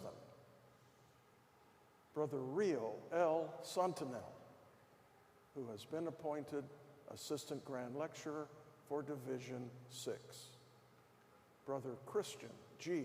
Morano, who has been appointed Assistant Grand Lecturer for Division 5. Brother Jairo J. Gomez, Jr., who has been appointed Assistant Grand Lecturer for Division 4. Brother Antonio G. Samara, Jr., who has been appointed Assistant Grand Lecturer for Division 3. Brother Corey P.A. Leahy, who has been appointed Assistant Grand Lecturer for Division 2. Brother Gary D. Sparks, who has been appointed Assistant Grand Lecturer for Division 1. Brother David M. Ferreria,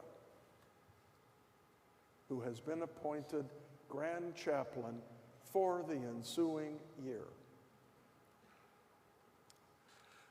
Our Grand Master-elect, reposing confidence in your integrity and your ability to discharge the duties of your respective offices, have been pleased to appoint you officers of the Most Worshipful Grand Lodge of Free and Accepted Masons of the State of California until the close of the next annual communication, subject to his will and pleasure. Do you each accept the responsibilities and promise to perform the duties of your office to the best of your ability? I do. The duties of your several offices are prescribed in our ordinance, and while it will be incumbent upon you to see that they are carefully and punctuated performed, they are not the limit or full measure of your responsibility. Zeal for the interests of Freemasonry, courtesy and affability to your brethren, likewise are incumbent upon you, with confidence that your conduct will be such as to merit your present appointment. I install you to your respective offices.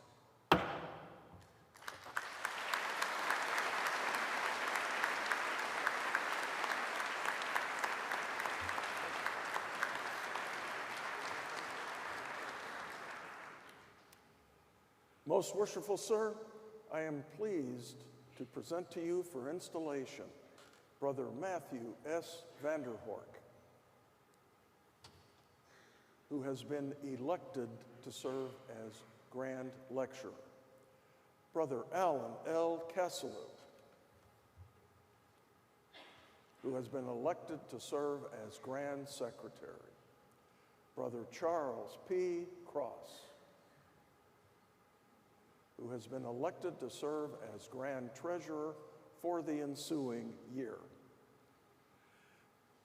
Your brethren have expressed their confidence in your zeal, integrity, and ability by electing you to these several offices. Do you each promise to discharge the duties of your office in strict accordance with our ordinance to the best of your ability? The duties incumbent upon you in your places are fraught with grave responsibilities. To your several care and custody are committed the various valuable, tangible, and intangible assets of the grand body, its finance, records, and esoteric work. It is of the utmost importance that you ever remember that in the discharge of your respective duties, you are acting as trustee of your brethren. They have the right to expect from you integrity above any question, zeal for their interests, and accuracy in the performance of your duty, with confidence that your conduct will be such as to merit the applause of your brethren and testimony of good conscience. I install you in your respective offices.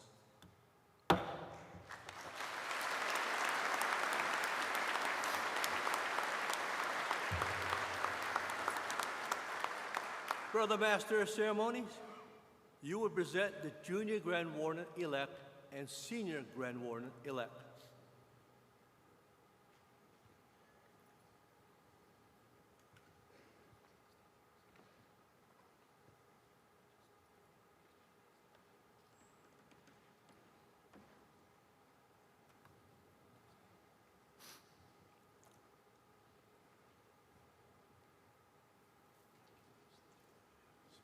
Most worshipful sir, I am pleased to present to you for installation Brother Christopher D. Smith, who who has been elected to serve as Junior Grand Warden. Brother Ara Maloyan, who has been elected to serve as Senior Grand Warden for the ensuing year. My brethren, you have been selected to occupy these responsible offices during the ensuing year. Do you each promise to faithfully perform the duties of your office and at all times to keep the true aims and exalted purposes of Freemasonry the guiding light of your conduct? I do. I hope so. The officers confer upon you the trust reposed in you, and the responsible duties of your position demand a corresponding fidelity and attachment to the interests of the brethren of this jurisdiction, to whose consideration and confidence you are indebted for the rank you now hold. Let no effort be wanting in your faithful discharge of all your duties. Let benefit to Freemasonry be your constant aim and desire. Thus, you will merit the continuing esteem and have occasion to rejoice the consciousness of service well given. You will now be conducted to your respective station.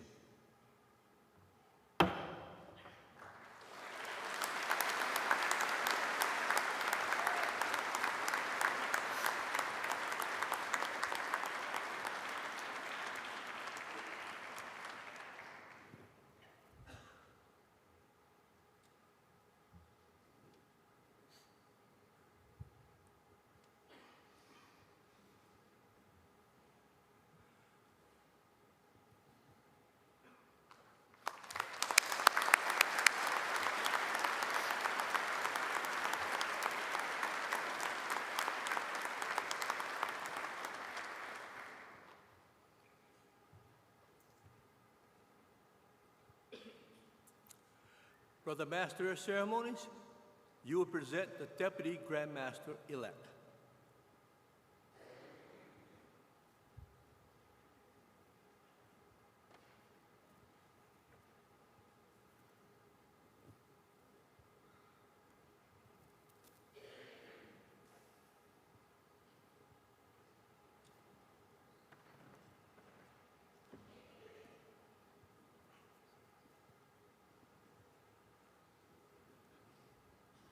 Most worshipful sir, I am pleased to present to you for installation Brother Garrett S. Chan, who has been elected to serve as Deputy Grand Master for the ensuing year.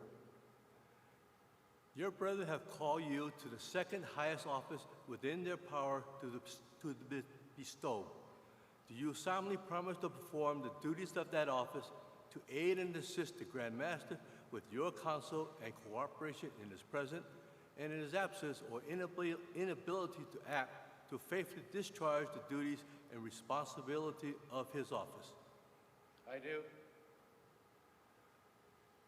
Your office is next in importance to that of the Grand Master. Our laws provide that during his absence or inability to act, his duties, powers, and prerogatives devolve upon you. Your acquirement must therefore be such as to ensure the proper discharge. Ever bear in mind that the efficiency of a Grand Master in a large measure depends upon his lieutenants. If they are incapable, unfaithful, or indolent, his labor are materially and unjustly increased and to a great extent unavailing.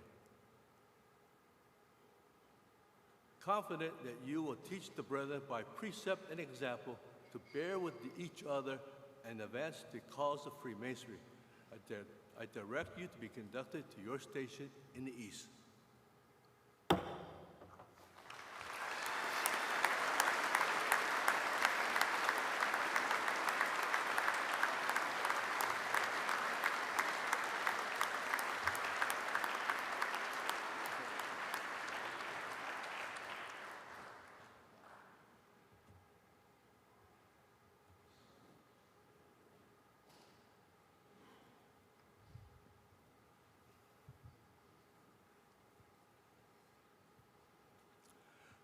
Brother Master of Ceremonies, you will present the brother who has been elected Grand Master, first causing him to kneel at our altar.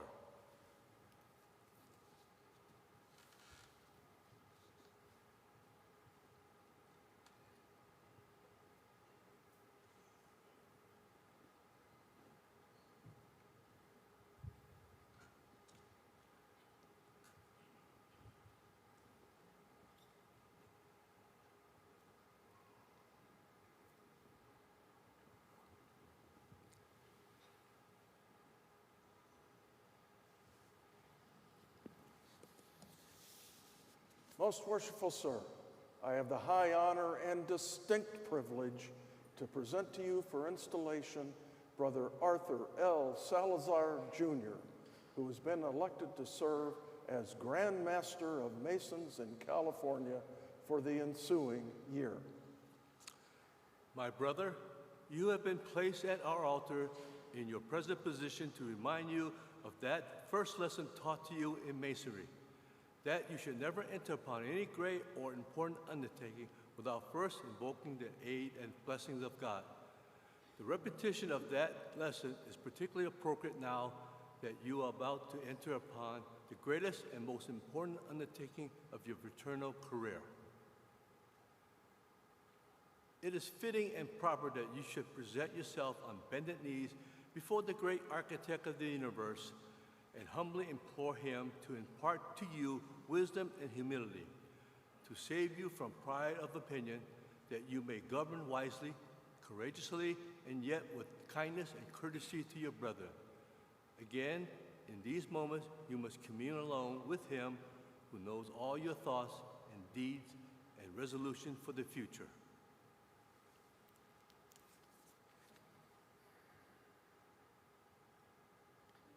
Great architect of the universe, I come forward today on bended knee before you and everyone gathered here today. I humbly open my mind for the clarity of your guidance, wisdom, and strength in this new chapter of service to you. You have entrusted me with the great responsibility of leading this fraternity. So in the presence of my brethren, I open my heart and seek your divine inspiration to fulfill this role with humility, compassion, love, and dedication. Grant thy grace over me that I may inspire others to ignite within them the fire of innovation, purpose, and brotherhood.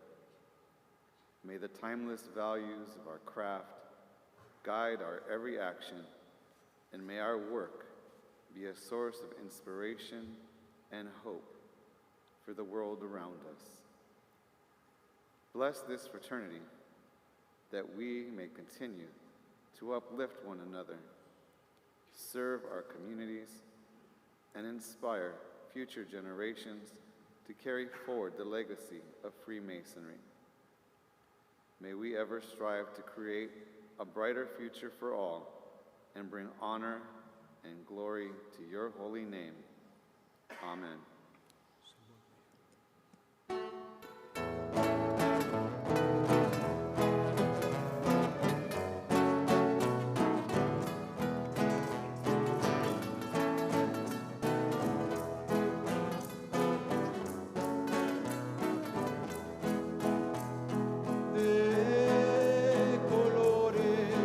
De colores se visten los campos en la primavera.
When you install a master of your lodge, you were required to give your assent to certain ancient charters and regulations as masters have done in all ages before you.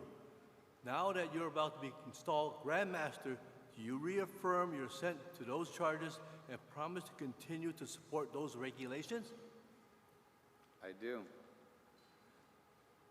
Do you agree that all powers with which you are about to be vested are given you by your brethren solely for protection and improvement of masonry? I do. Do you promise never to be arbitrarily or discourteous, but to decide justly and impartially, to labor diligently to maintain peace and harmony among the brethren, to spread brotherly love and affection, and ever to remember that you are but first among your peers? I do. Then you will repeat after me the vow of your office. I do solemnly promise and swear I do solemnly promise and swear that I will support the Constitution of the United States of America, that I will support the constitutions of the United States of America, the state of California, the state of California, and the most worshipful Grand Lodge of Free and Accepted Masons and the most worshipful Grand Lodge of Free and Accepted Masons of the state of California, and will perform the duties of Grand Master, and will perform the duties of the Grand Master. So help me God. So help me God. Amen. Amen. You will rise.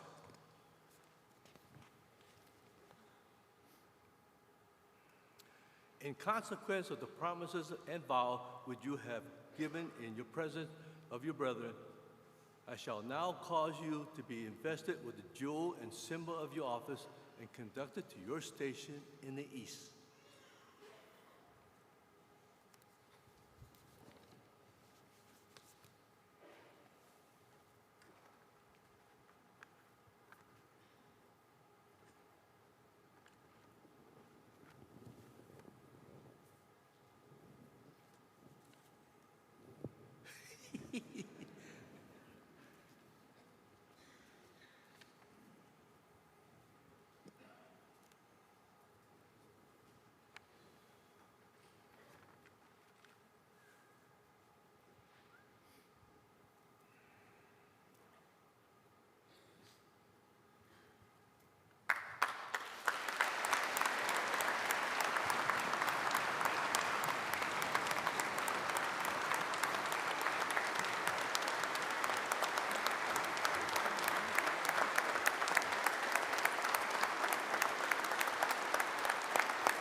You're clapping, I'm not interrupting.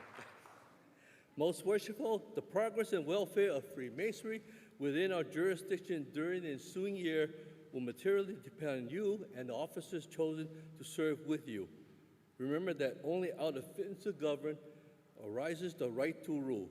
Believing that you will be qualified and will not wear in well-doing, I present to you the gavel. Thank you, Most Worshipful. I give it back to you so you can finish the ceremony. Okay. Brother Grand Marshal, you will make proclamation.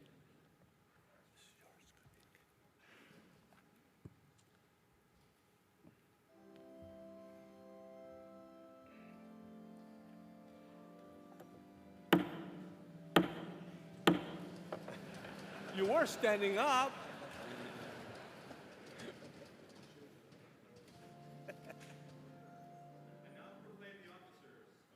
Worshipful Grand Lodge of Free and Accepted Masons of the State of California to be duly installed in ample form.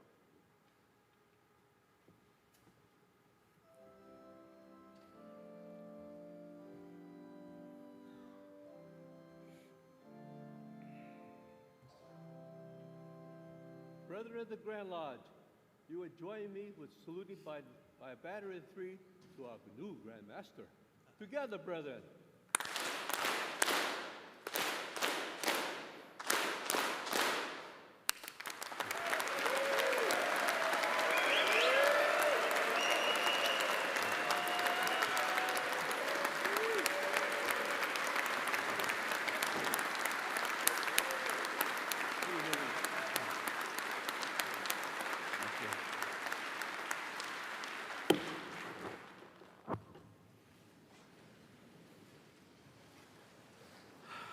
Wow.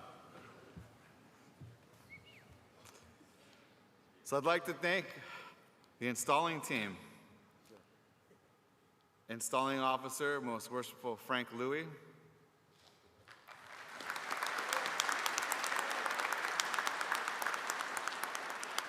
Installing Master of Ceremonies, Most Worshipful John F. Lowe.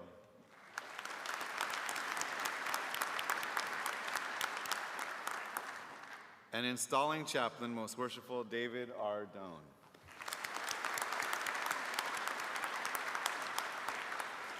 I hold each of you as true friends and dear brothers and mentors.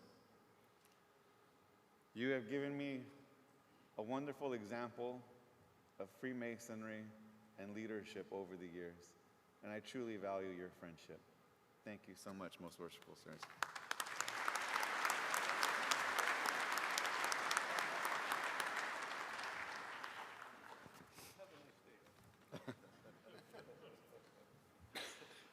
It is my pleasure now to introduce the Grand Lodge officers and their family members who are present today. Kindly hold your applause until all have been introduced. Our Assistant Grand Tyler, Brother David A. Olmedo, is from Whittier, and it is my pleasure to introduce his wife, Manuela. Our Grand Tyler, Brother Scotty J. Christian, is from Elk Grove, and it is my pleasure to introduce his wife, Elizabeth. Our Grand Organist, Brother Stephen R. Miller, is from Walnut, and it is my pleasure to introduce his son, Brian. Our Grand Pursuivant, Brother Scott A. Morrison Jr., is from Sacramento, and it is my pleasure to introduce his wife, Abby. Our Junior Grand Steward, Brother Michael D. Taguilao, is from San Lorenzo, and it is my pleasure to introduce his wife, Donna, and children, Ashley, Alyssa, and MJ. Our Senior Grand Steward, Brother Armin A. Ordeon, is from Indio, and it is my pleasure to introduce his wife, Ophelia, and children, Caroline, Alexander, Anastasia, and Adelina. Our Junior Grand Deacon, Brother Albert Escua, is from Daly City, and it is my pleasure to present his wife, Carolyn, and family, Austin, Jessica, Monica, Emilio, Luke, and Jonathan. Our Senior Grand Deacon, Brother Luis F. Carrion, is from Whittier, and it is my pleasure to present his wife, Minerva, and children, Damien, Liam, Evan, and Isabella. Our Grand Bible Bearer, Brother Jared D. Washington, is from Lincoln, and it is my pleasure to introduce his wife, Melissa. Our Grand Sword Bearer, Brother Jairo Echevarria, is from Burbank, and it is my pleasure to present his family, Myra, Rick, Ricky, Luis, and Laura. Our Grand Standard Bearer, Brother Cameron S. Ellis, is from Corning, and it is my pleasure to introduce his wife, Kate, daughter Aslan, and family, Andrea, Andrew, Isabel, Margot, Fernie, Ian, and Marianne. Our Grand Marshal, Brother Sean M. Mantuca, is from Laguna Niguel, and it is my pleasure to introduce his wife, Devin. Our Assistant Grand Secretary, Brother Jordan T. Yelenik, is from San Francisco. Our Grand Orator, Brother Carlos M. Diaz Jr., is from Anaheim, and it is my pleasure to introduce his wife, Christy, and son, Aiden. Our Assistant Grand Lecturer of Division 10, Brother Charles D. Damano, is from Hanford, and it is my pleasure to introduce his wife, Elizabeth, and family, Charles Jr. and Margaret. Our Assistant Grand Lecturer of Division 9, Brother Russell E. Hennings, is from Rancho Santa Margarita, and it is my pleasure to introduce his wife, Chrissy, their children, Acacia and Jack, and parents, Jack and Deborah. Our Assistant Grand Lecturer of Division 8, Brother Victor M. Ropak Jr. is from Paris, and it is my pleasure to introduce his wife, Sue. Our Assistant Grand Lecturer of Division 7, Brother Narbe Bagdasarian, is from La Crescenta, and it is my pleasure to introduce his wife, Stella. Our Assistant Grand Lecturer of Division 6, Brother Rio El Santanil, is from Carson, and it is my pleasure to introduce his wife, Luisa. Our Assistant Grand Lecturer of Division 5, Brother Christian G. Morano, is from Atascadero, and it is my pleasure to introduce his wife, Mara, sons Damien and Sebastian, and parents Flemin and Nieva. Our Assistant Grand Lecturer of Division 4, Brother Jairo J. Gomez Jr. is from Elk Grove, and it is my pleasure to introduce his wife, Stacy. Our Assistant Grand Lecturer of Division 3, Brother Antonio G. Samara Jr. is from Hayward, and it is my pleasure to introduce his wife, Layla. Our Assistant Grand Lecturer of Division 2, Brother Corey P. Lady, is from Lincoln, and it is my pleasure to introduce his wife, Jennifer, and their children, Peyton, Gabrielle, and Cassandra. Our Assistant Grand Lecturer of Division 1, Brother Gary D. Sparks, is from Fairfield, and it is my pleasure to introduce his wife, Anna. Our Grand Chaplain, Brother David M. Ferreria, is from Culver City. Our Grand Lecturer, Brother Matthew S. Vanderhoek, is from Lakewood, and it is my pleasure to introduce his wife, Kimberly. Our Grand Secretary, Brother Alan L. Castellu, is from San Francisco, and it is my pleasure to introduce his husband, Billy. Our Grand Treasurer, Brother Charles P. Cross, is from Fullerton, and it is my pleasure to introduce his wife, Sandra, and son, Christian. Let's have a round of applause for these Grand Lodge officers and their families.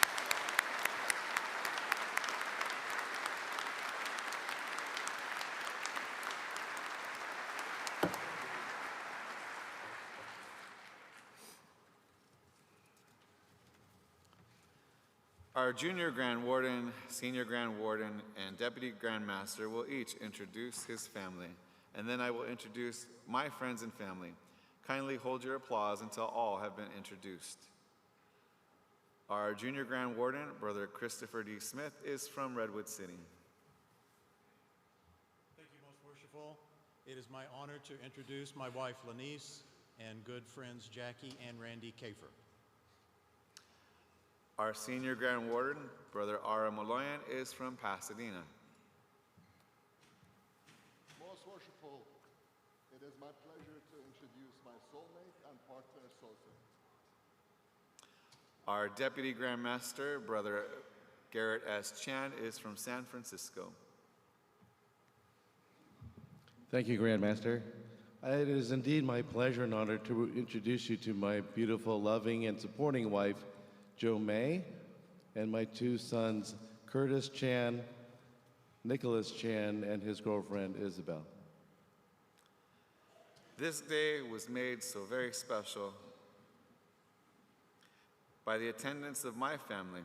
I would like to introduce my loving wife, Laura, without whose support, love, and friendship, I would be unable to serve our craft. I would also like to introduce the rest of my family who are with us today. Our daughters, Ishel, with her significant other, Dylan Banda, Sophia, and Amira. My mom, Catherine Salazar, my brother, Paul Salazar, with his significant other, Irina Santa Maria, my sister, Mariah Salazar, and my brother, James Encinas, with his wife, Jennifer, and their sons, Elijah and Max. And I would also like to introduce our dear friends, Emmett and Stacy Jolly, who joined us from Ohio. It was Emmett who first introduced me to Masonry, while Laura and Stacy were in medical school together. Thank you all for being here. Kindly show your appreciation to these friends and family members for their sacrifice and encouragement.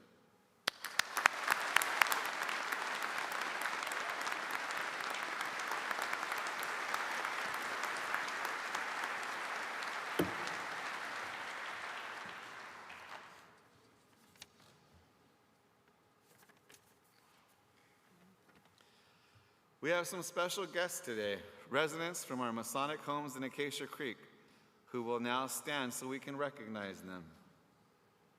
They're seated over here, thank you. You are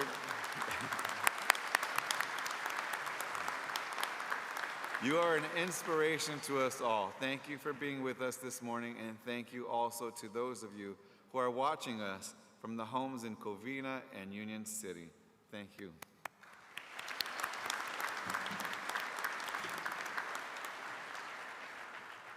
At this time, I would like to recognize the members of my lodge and Masonic organizations who are present here today. San Francisco 120, Irvine Valley 671, the 33, San Francisco Scottish Rite, yeah, everyone, all right.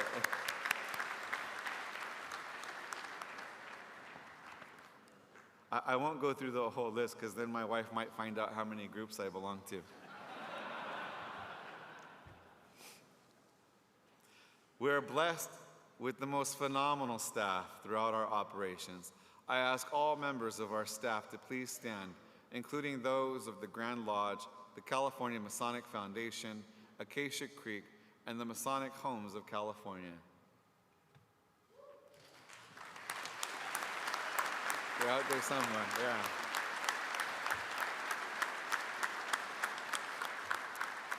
Allow me just a moment to share with you just how incredible these folks are. Your professionalism, constant support, and zeal for Freemasonry are the envy of jurisdictions across the land. And I know some of them are here right now and they're envious now. So I sincerely thank you enough for all you do. Thank you.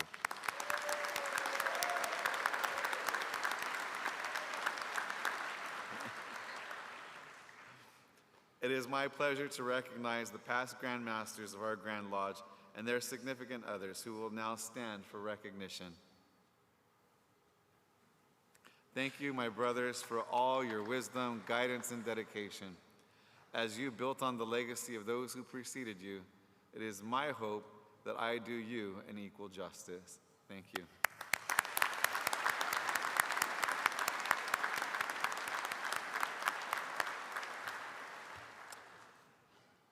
Brother Grand Marshal, please conduct Most Worshipful Brother G. Sean Matroka, past Grand Master, and his wife Margaret to a place west of the altar.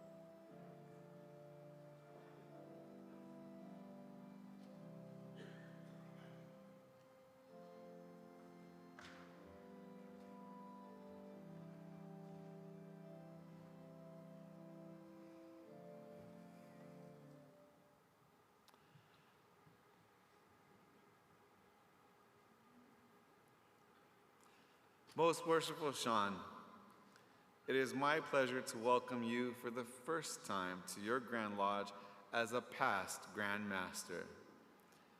Brother Grand Marshal, please conduct Margaret to the east as Most Worshipful Matroka remains at the altar for the officer pin exchange.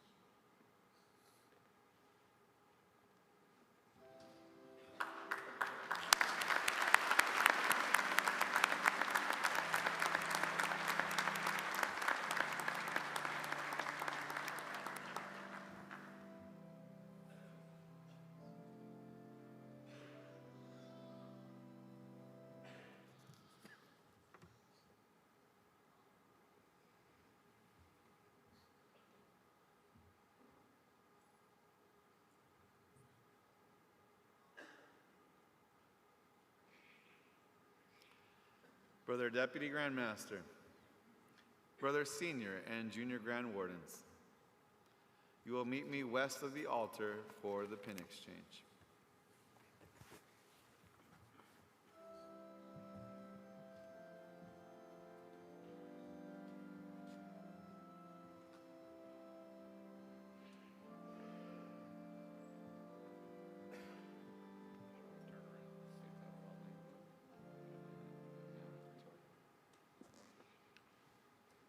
past Grand Master Matroka will now present the Grand Master with his officer pin. The Grand Master's pin consists of the square and compass, with a quadrant and sunburst in the center as a symbol of morality, truth, and integrity.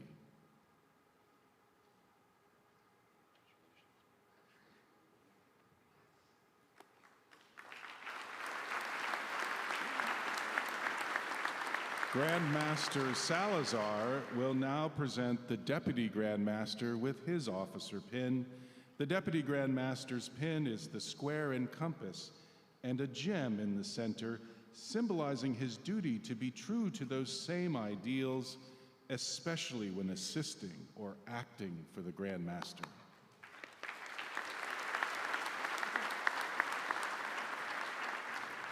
The Deputy Grand Master will now present the Senior Grand Warden with his officer pin.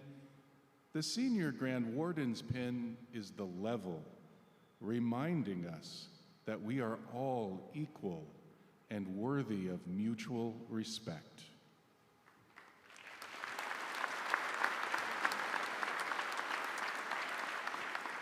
The Senior Grand Warden will now present the Junior Grand Warden with his officer pin.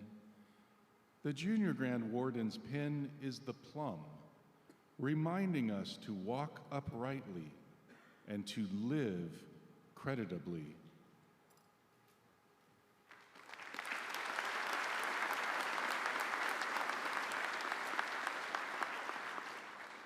As the officers return to their stations, our immediate past Grand Master will join the Grand Master in the East for further presentations.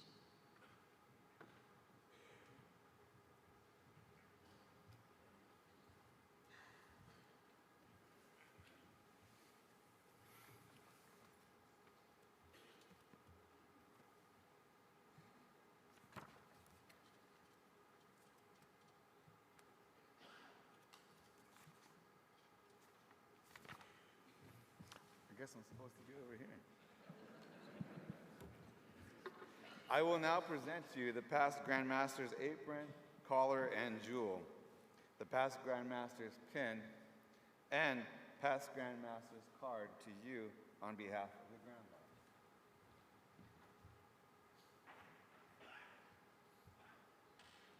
We'll let you put this on yourself. Thank you.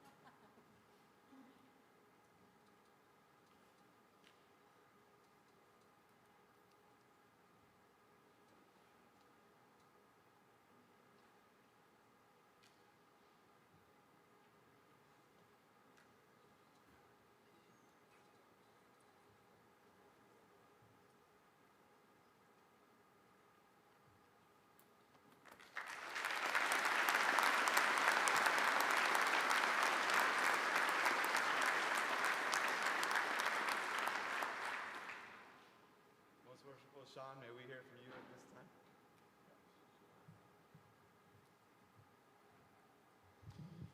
Most worshipful brother Salazar, as you know, we have shared so many good, heartwarming times together, and I look forward to more in the future. Like you, I am especially grateful to our Grand Lodge staff for all they did to make this year manageable. I think people often overlook the folks who are in the background doing all the many things, some large, some small, that make the machine run smoothly, and we are so blessed to have you all here. So I offer to you my sincere gratitude.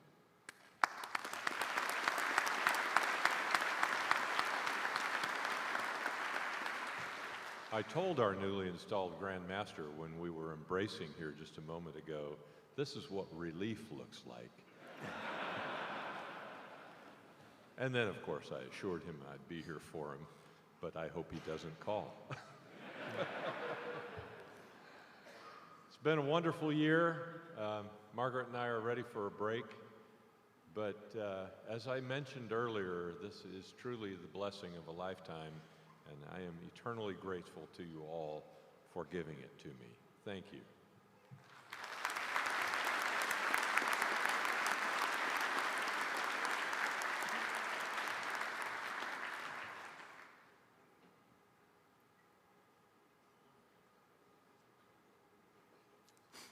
I now invite my wife Laura to assist me in presenting a gift to Margaret.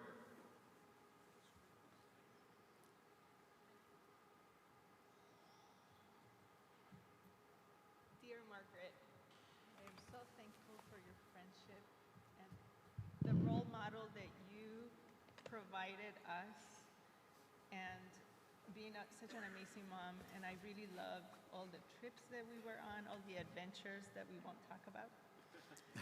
And I wanted to present you two gifts. I know that we'll continue to travel, so I'm looking forward to coming to you, to Nevada City, and enjoying your home again.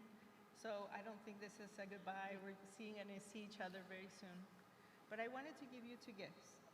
The first is a bouquet of flowers from all the Masons in California. And the way that you have traveled throughout the years, it's a petal for each event. So here you go. Beautiful. And I also have a second gift for you. And the second gift is a bespoke gold necklace in the shape of California. And it has a diamond symbolizing the Grand Lodge of California. And then I have a third gift.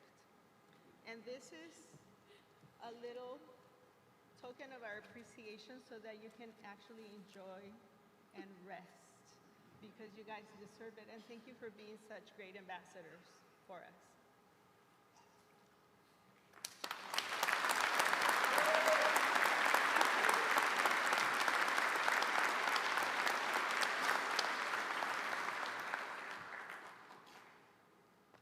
Is this the time to do this? Yeah.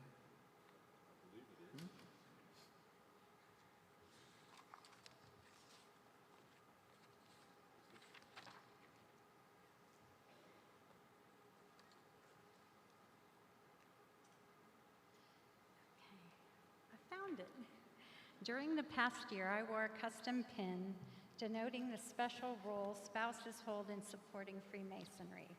I'm now pleased to present this pin to you. I hope you will wear it and enjoy your time as much as I did this year. And a little extra sparkle and a little glitter for the last time. Thank you. You've inspired me. This woman, her intellect, her heart as a mom and a supportive wife, her sense of adventure when we traveled together, and her unwavering support for me this year. I value our friendship. I look forward to a lot more fun together in the future. And I'm also going to enjoy watching your year as First Lady with your style, doing it your way. It's going to be wonderful. I love it. Thank you.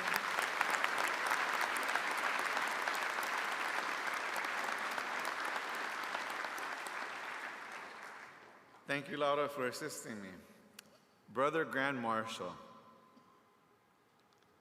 please conduct the Matrokas to their seats.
Before I ask for presentations, I remind all presenters when approaching the east that they should go to the lectern on my right for any remarks and for the presentation.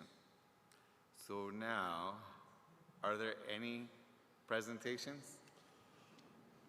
From Aliso Viejo, your family.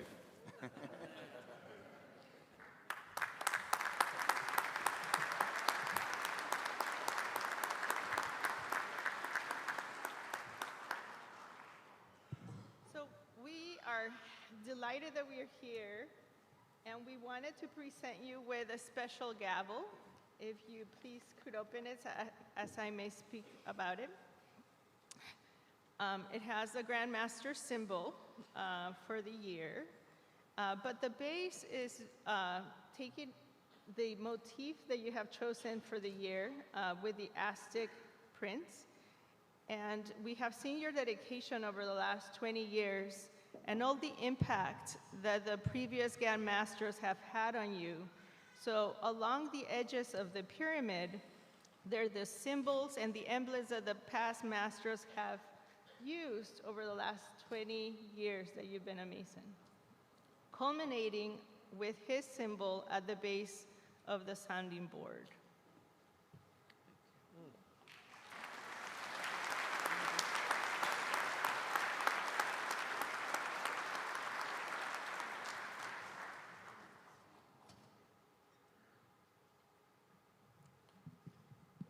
The Grand Representative of the Grand Lodge of Belgium and Spain, the Worshipful Sebastian Tavo.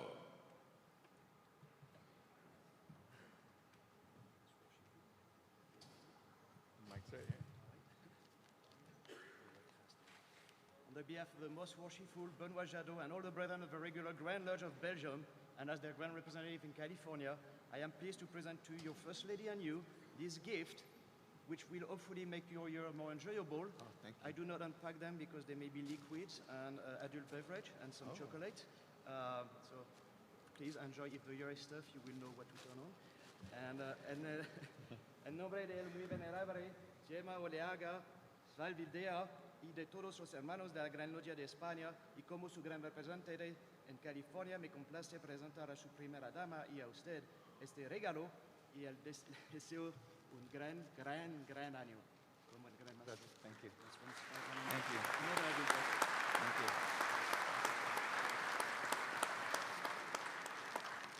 you. Ooh, more liquid. We're going to keep that there.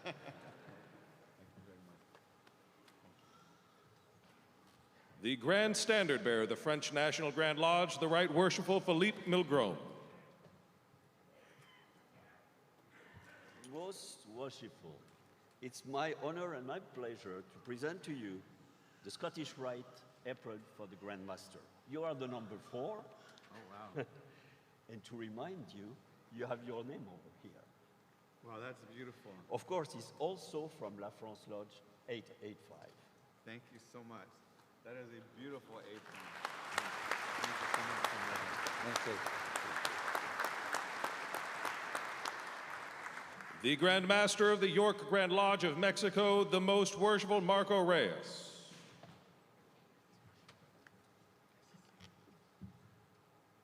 Most Worshipful Brother Art Salazar, I send warm greetings from all my brothers from the Most Worshipful York Grand Lodge of Mexico. It is especially emotional for me to be present today. As you know, the deep appreciation, respect, and admiration I have for you personally. It's a great honor for us to join you, the Masons of California, on your 175th annual Grand Communication. And we're filled with pride to witness California's affection for our country. And it will be our privilege to welcome you next March at our 163rd annual Grand Communication in Mexico. We wish you the best as a Grand Master this year, and I want to present to you this alebrije sculpture. It's a traditional sculpture from Mexico. We believe that this sculpture gives their powers to the ones who owns it. So this is a jaguar, so it brings to you speed and wisdom. So this is for you. And also some tequila from Jalisco, Mexico. Thank you so much. Thank you so much. Thank you very much. The Grand Master of the Grand Lodge of Iran in Exile, the Most Worshipful, Amir Jandaki.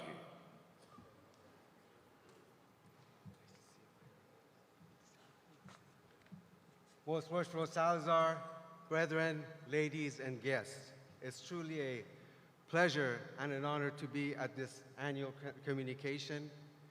I want to appreciate the hospitality that you, Most Worshipful Metroka, Margaret, Very Worshipful Caselu, his staff, and all of you brethren have afforded us this weekend.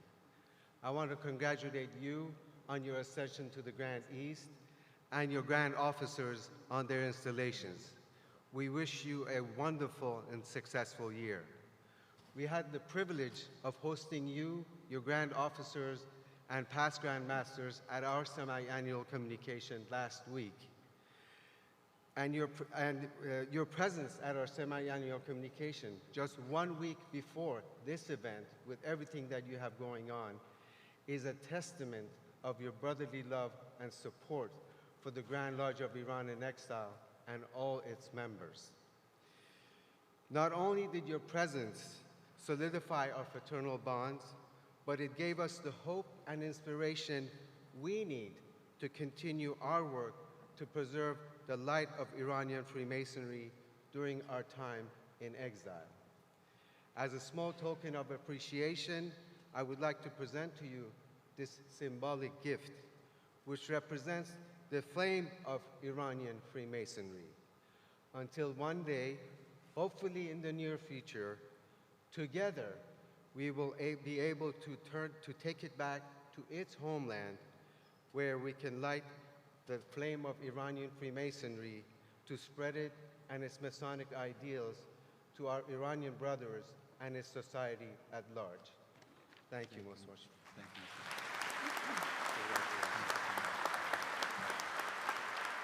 The Grand Master of the Grand Lodge of Baja California, the Most Worshipful Alberto Angulo.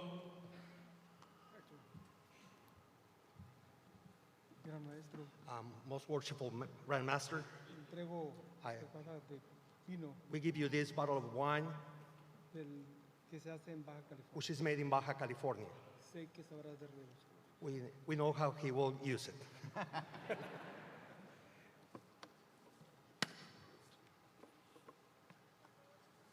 De manera sencilla, As a simple form, es una representación we're representing del liderazgo de las comunidades indígenas, of the leadership of the native communities Kumeyaay of Baja California, hecho con las semillas que ellos recolectan. made with the seeds that they recollect.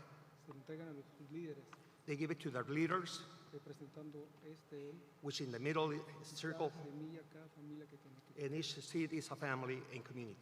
Espero que algún día podamos ver una foto con él. We hope we see you photograph with you wearing it.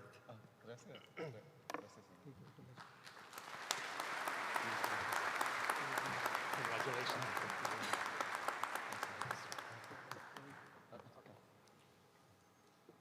The Chancellor of the Confederation of Regular Grand Lodges of Mexico, the Most Worshipful Armando Lopez.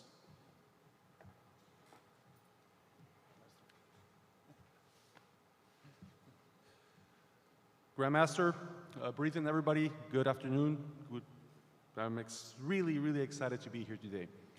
Most Worshipful, I'm here today on behalf of the Confederation of Regular Grand Lodges of Mexico, as the Chancellor that I was appointed and elected a few months back. And we are extremely excited for this new opportunity that you have to strengthen the relationships between California, the Grand Lodge of California, and that's already very solid with the rest of the regular Grand Lodges in Mexico. So as a small token of our appreciation, our friendship, we have this engraved set of glasses so you can enjoy your favorite drink. It's engraved with the logo of the Confederation of Grand Lodges of Mexico.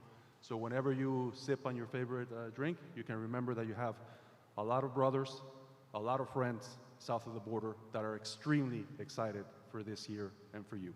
Felicidades, muy respetable, gran maestro.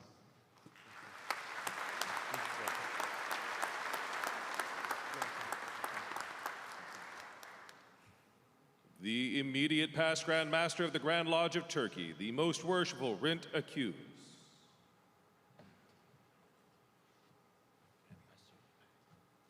Grandmaster, on behalf of our Grandmaster Ramsey Samver, allow me to congratulate you for taking this office. Although the distance keeps us apart for most of the time, it's been some time that we have failed to visit you. I present you a small memory from our Grand Lodge. Oh, thank you. That is beautiful. That is a beautiful, wow. Thank you so much. You're welcome. And I wish you success. Thank you. And in retaliation, we would like to welcome you on May 3rd next year in our annual communication. Thank you very much, Most Worshipful. The Grand Master of the Grand Lodge of Alaska, the Most Worshipful Douglas J. Stutter.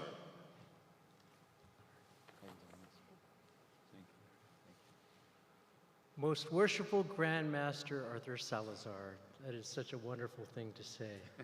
I'm going to be really simple. I hope that the love and fellowship that the brethren show you will reflect back at them 100-fold.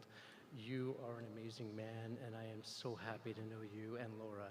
On behalf of my wife, Christine, and myself, I present to you these two gifts for you and Laura. Thank you.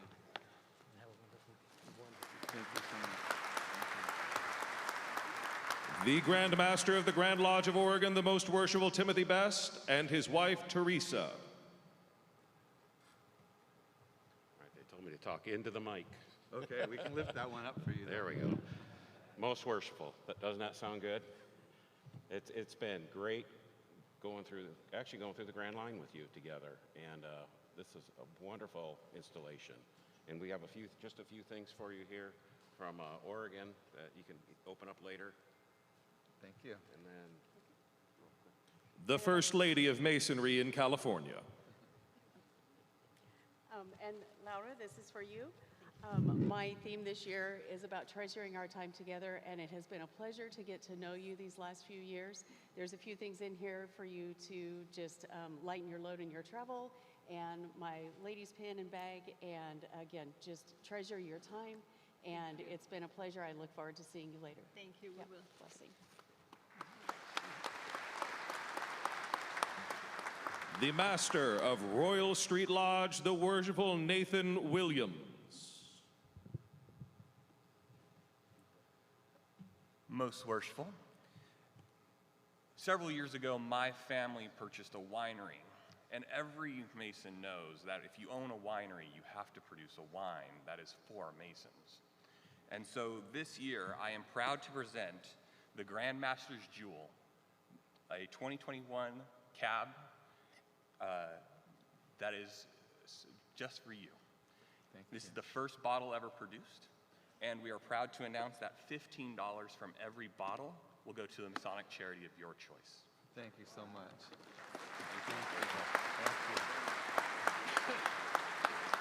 The Grand Secretary of the Grand Lodge of Paraguay, the Right Worshipful Ivan Lampert. Most Worshipful Grand Master, first, I would like to thank you for the hospitality. I am far away from my home, but you and all the brothers make me feel at home. For me, it's a great honor to be here representing my Grandmaster, and I have a small gift for you and for your wife. It's around age for 20 years, and for your wife is a handmade silver necklace and beautiful. rings. Thank you, Grandmaster, for everything. Thank you so much. Thank you. Felicitaciones. Gracias. Gracias, Muchas gracias, Grandmaster. The past Grand Master of California, representing the Grand Lodge of Arizona, the Most Worshipful William J. Bray III. Grandmaster, how does that sound? Strange. Get used to it. On behalf of the Michael A. Dale, Grandmaster of Arizona, and the Brethren of Arizona, I am pleased and proud to present to you this small symbol of fraternal affection. We hope that both Arizona and California can work together in the future. Always. Thank you. Thank you, most worshipful.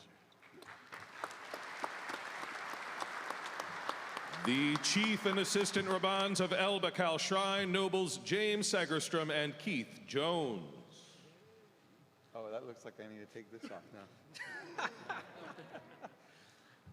Most Worshipful Grand Master, on behalf of El Bacal Shrine and in particular our illustrious potentate Larry Griffin and First Lady Cheryl, they asked me to send their congratulations and present their pins. However, we are pleased to present on behalf of the nobility and the divan of El Bacal Shrine your Grand Master's fez.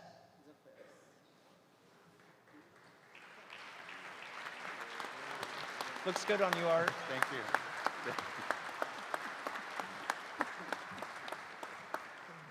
Yeah, a photo real quick from. Oh, it's up there? Yeah. Key. Nice photo op. Come off the stage. Okay. Thank you. Congratulations, Most Worshipful. The Grand Master of the Grand Lodge of the Philippines, the Most Worshipful Ariel Kayanan. Most Worshipful Grand Master, the first two tokens serve as my unofficial invitation for the ANCOM next year. Thank you I so hope much. it will suit you, the jacket and the necktie. Thank you so much. The second one, I was really hoping that I could bring in the jeepney, Manila jeepney here for your official car. Since it's not quite, it's quite impossible, the decal, I'll be giving it to you. Oh, thank you very much. And the last one, I hope the artist will give justice to the picture that is here. It's you. Wow, that's beautiful. Thank Thank you so you much. very much, Grandmaster. Thank Good you for luck, your friendship. Grandmaster. Thank you. Good luck. Love you. Love you too. Thank you.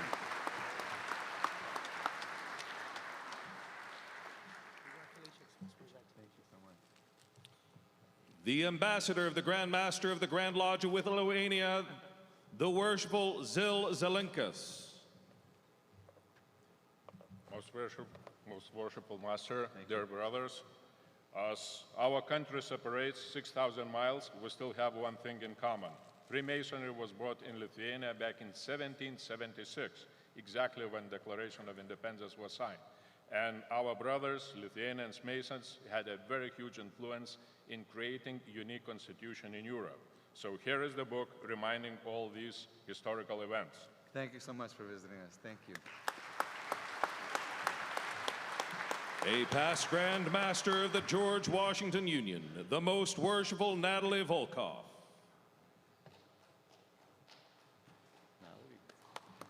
How you doing?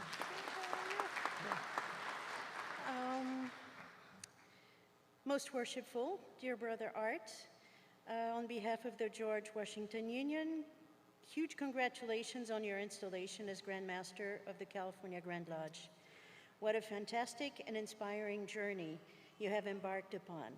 Much like embarking on a thrilling ride at Disneyland, only with fewer passes and perhaps more regalia.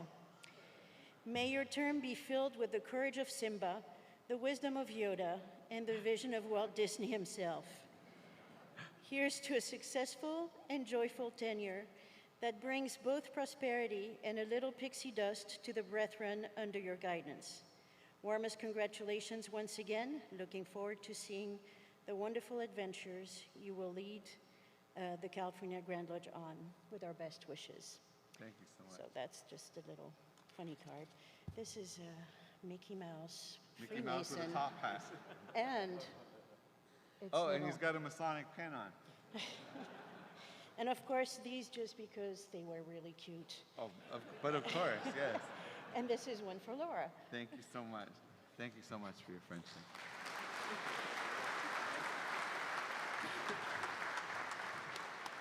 The Grand Master of the Grand Lodge of Massachusetts, the Most Worshipful George Forrest Hamilton. Most Worshipful Grand Master, it's a pleasure to congratulate you on being installed as Grand Master and to bring you the warmest wishes from the members of Massachusetts. I have a small gift for you, a traveling jewelry case with our Grand Lodge seal on it. I thought you'll carry that with you in all your many days of travel. Sounds very useful. And some gifts that my wife Teresa has for Lady Laura Thank you that so she might open at home when she's relaxing. Thank you so much. I appreciate you coming so far. Thank you. Thank you.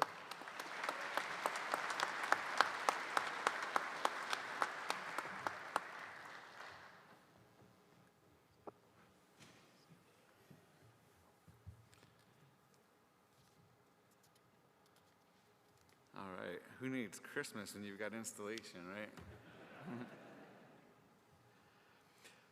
I would like to thank the many folks who made this installation ceremony so special to Laura and me. Kindly hold your applause until I have mentioned them all, and we will recognize them together. This morning, our entrance was underscored with the fine performance of Trio Sol de Mexico, a mariachi band who also played following my prayer at the altar. Grand Lodge was raised this morning by my children, Ishel, Sofia, and Amira, using a gavel presented to me by Worshipful Brother Mark Pressey when I served as the Charter Master of the 33 Lodge. I would like to thank the team of past Grand Masters who installed the Grand Lodge officers this morning. Most Worshipful Brother Frank Louis served as the installing officer. Most Worshipful Brother John F. Lowe served as the installing Master of Ceremonies. And Most Worshipful Brother David Ardone served as the installing chaplain. I count each of you as friends, and I'm so grateful that you would perform this important duty and help christen this Grand Lodge year. Thank you all.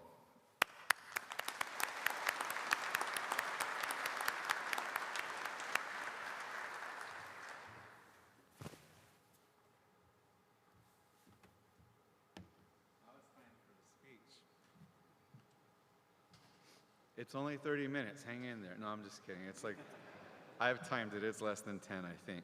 So, thank you for being here on this beautiful Sunday morning to celebrate an historic moment for the Grand Lodge of California. Not only are we celebrating 175 years of Masonry in California, but also the first time in those 175 years that we have had a Latino serving as Grand Master.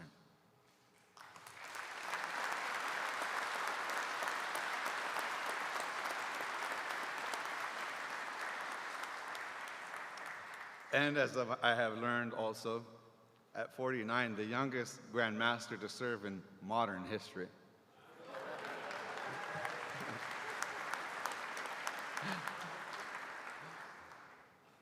I would like to take a moment to reflect on this particular intersection of history and what it means for our path forward. When we look at the state of California, we see people coming from all over the world to enjoy the promise of a better life and making this great state the most diverse throughout our country. When we look at California Freemasonry, we see that diversity reflected back to us in the faces of the 38,000 Masons who call our lodges home. Within our lodges, we learn to see past the external characteristics of mankind and witness the beauty of that divine that lives within each of us. It doesn't matter what language you speak, the color of your hair, the color of your skin, your ethnicity, who you love, or whether you're male or female. Masonry teaches us that we are all children of the great Creator and members of the same family. With that divine inspiration, we can come together as brothers and take the time to really get to know one another, to learn to appreciate each other's family's traditions, cultural celebrations, languages spoken, and for many, the incredible foods we enjoy. Quite simply, we need to learn to appreciate and celebrate our differences as something that actually brings us closer together, rather than as something that divides us. As I reflected on my journey over the years in preparation for this next chapter, I realized that it was important for me to embrace who I am. I'm a fourth-generation Mexican descendant to be born in California, who grew up with Spanish in my ears but not on my tongue. I had to navigate learning about my cultural heritage while being considered not Mexican or American enough, even though I carried both in my heart. From these experiences growing up, I learned that remembering where you came from and celebrating that heritage does not take away from loving where you are and the freedoms and opportunities that we are blessed with. I am American. I am from California. My family is from Mexico, and I am a Mason. And today, I honor that with a representation of my theme, which embraces the influences of my cultural heritage. The color, style, border, and face within the square and compass celebrate Aztec and Mayan culture, which are at the heart of Mexican culture today. The face is a representation of Quetzalcoatl, the serpent god, who is the Aztec god of creation, light, and wisdom. And moving in the direction of that light and wisdom is the California bear. This is who I am as a California Mason. And at the center of it all is the single word of my theme and a call to action for every Mason: inspire. My hope is that my logo will inspire you to embrace who you are and be willing to share your experiences and perspectives with your brothers. But on the other side of that is my hope that you will also be willing to open your minds and hearts to learning, truly learning about one another. When we as Masons learn to embrace one another and truly exemplify our tenets within our lodge, we will inspire one another to continue to work towards becoming that better version of ourselves. And when we achieve that, we will have created true friendships and harmony within the walls of our lodges. This year, there will be a number of projects you will see undertaken by our Grand Lodge on your behalf, and the details will be shared with you over time through the leadership retreats, as well as through your district inspectors. These projects include developing the next evolution of our Grand Lodge's strategic plan, rolling out a plan to migrate lodges and hall associations from intact to the accounting system available through Grandview, expanding our member restoration program, assisting lodges with dues and dues collection, and offering more online educational opportunities for lodge officers on topics relevant to lodge governance. These programs are essential to helping lodges remain healthy from a financial and compliance perspective. I'm asking you here today for your cooperation in implementing these important programs and your patience in working through the hiccups which we will inevitably face along the way. It's important for all of us to remember that it is the responsibility of our Grand Lodge to respond to the needs of our lodges and our members. All of these administrative programs are the result of your requests for help to lighten the administrative burden so that you can focus on what really matters: practicing Masonry. Spending time coaching your candidates so that they have the opportunity to more fully understand the lessons of each degree. Working with your officer coach to learn to deliver the ritual in a meaningful way for each candidate. And taking the time to explore the different forms of ritual used throughout the world of Freemasonry. As we begin our 175th year as the Grand Lodge of California, I'm asking all California Masons to join together in service to our communities. Seek out your local schools, first responder, veterans organizations, and youth organizations, and ask, how can we help? and be bold in showing them that we'll get it done. On April 15th, 1850, brethren from lodges originating from the District of Columbia, Missouri, Connecticut, New Jersey, and Louisiana met in the city of Sacramento to convene our first annual communication.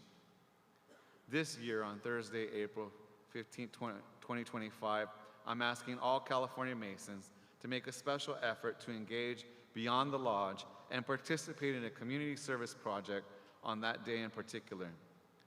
Let's show each of our communities that we care and are willing to step up and be the hero. Remember that you are not alone. Come together as a lodge.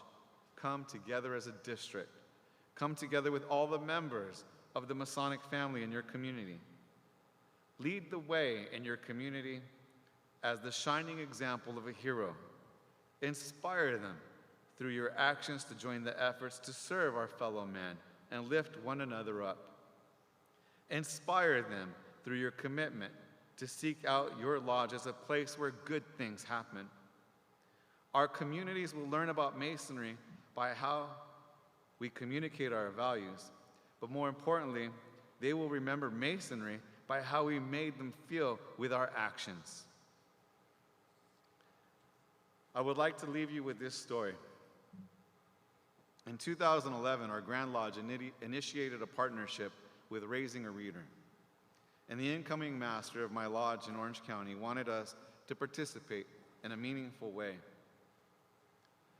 He inspired the members of our lodge to work with a local elementary school to volunteer once a week in an after-school reading program.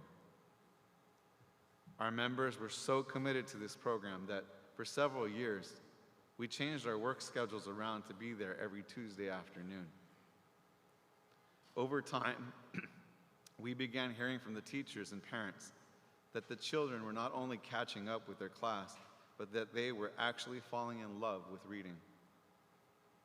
The parents and teachers would excitedly announce to the kids as we were walking up that the Masons are here. After several years, the after-school reading program ended due to changes in school curriculum, but the impact lives on. In 2022, one of the graduating seniors reminded me that we used to read with her after school for a couple of years, and that she was really excited to be attending San Diego State that upcoming fall. That young woman's life was changed because a Mason asked, "How can we help?" And his brothers responded to that need with a resounding, "We'll get it done. We'll get it done." Now imagine what the world will look like if we were able to live this example and inspire all those around us to see what we see and do what we do. It starts to look like a world in harmony. With our example of working together in harmony with those from all walks of life and our desire to be of service to our community and be the hero who gets it done, not only will the world know we have each become a better man by becoming a Mason, but they too will be inspired by our actions, seeking out Masonry and leading us into that next evolution of a world in harmony. Y por eso los grandes amores de muchos colores me gustan a mí. Thank you.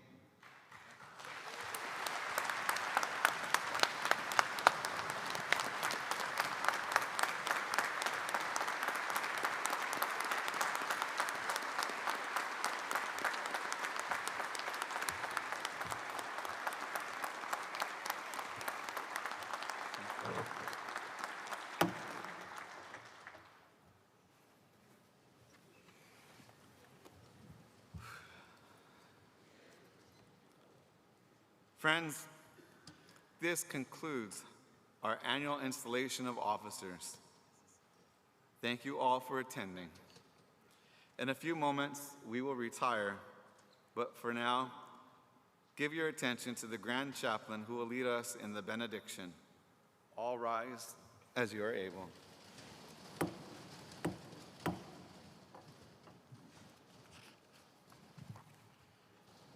Great architect of the universe, thank you for your presence this weekend, for uplifting our spirits and renewing our commitment to our principles and ideals. We ask for your continued blessing upon our Grand Master, Art Salazar, our leadership, and our members. And in return, we resolve to reflect your divine harmony in our words and deeds in the hope that we might inspire others to join us in spreading the cement of brotherly love and affection. Amen.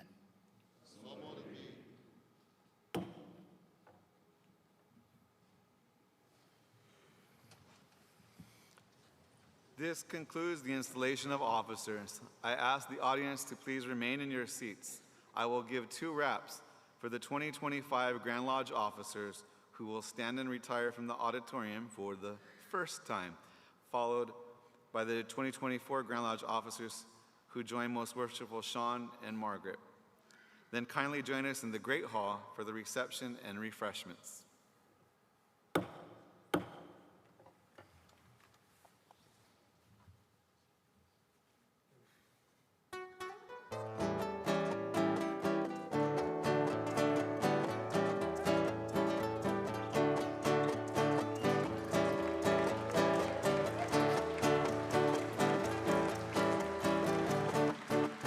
Felicidades, felicidades, felicidades en este día. Felicidades, felicidades, que tengas dicha toda la vida.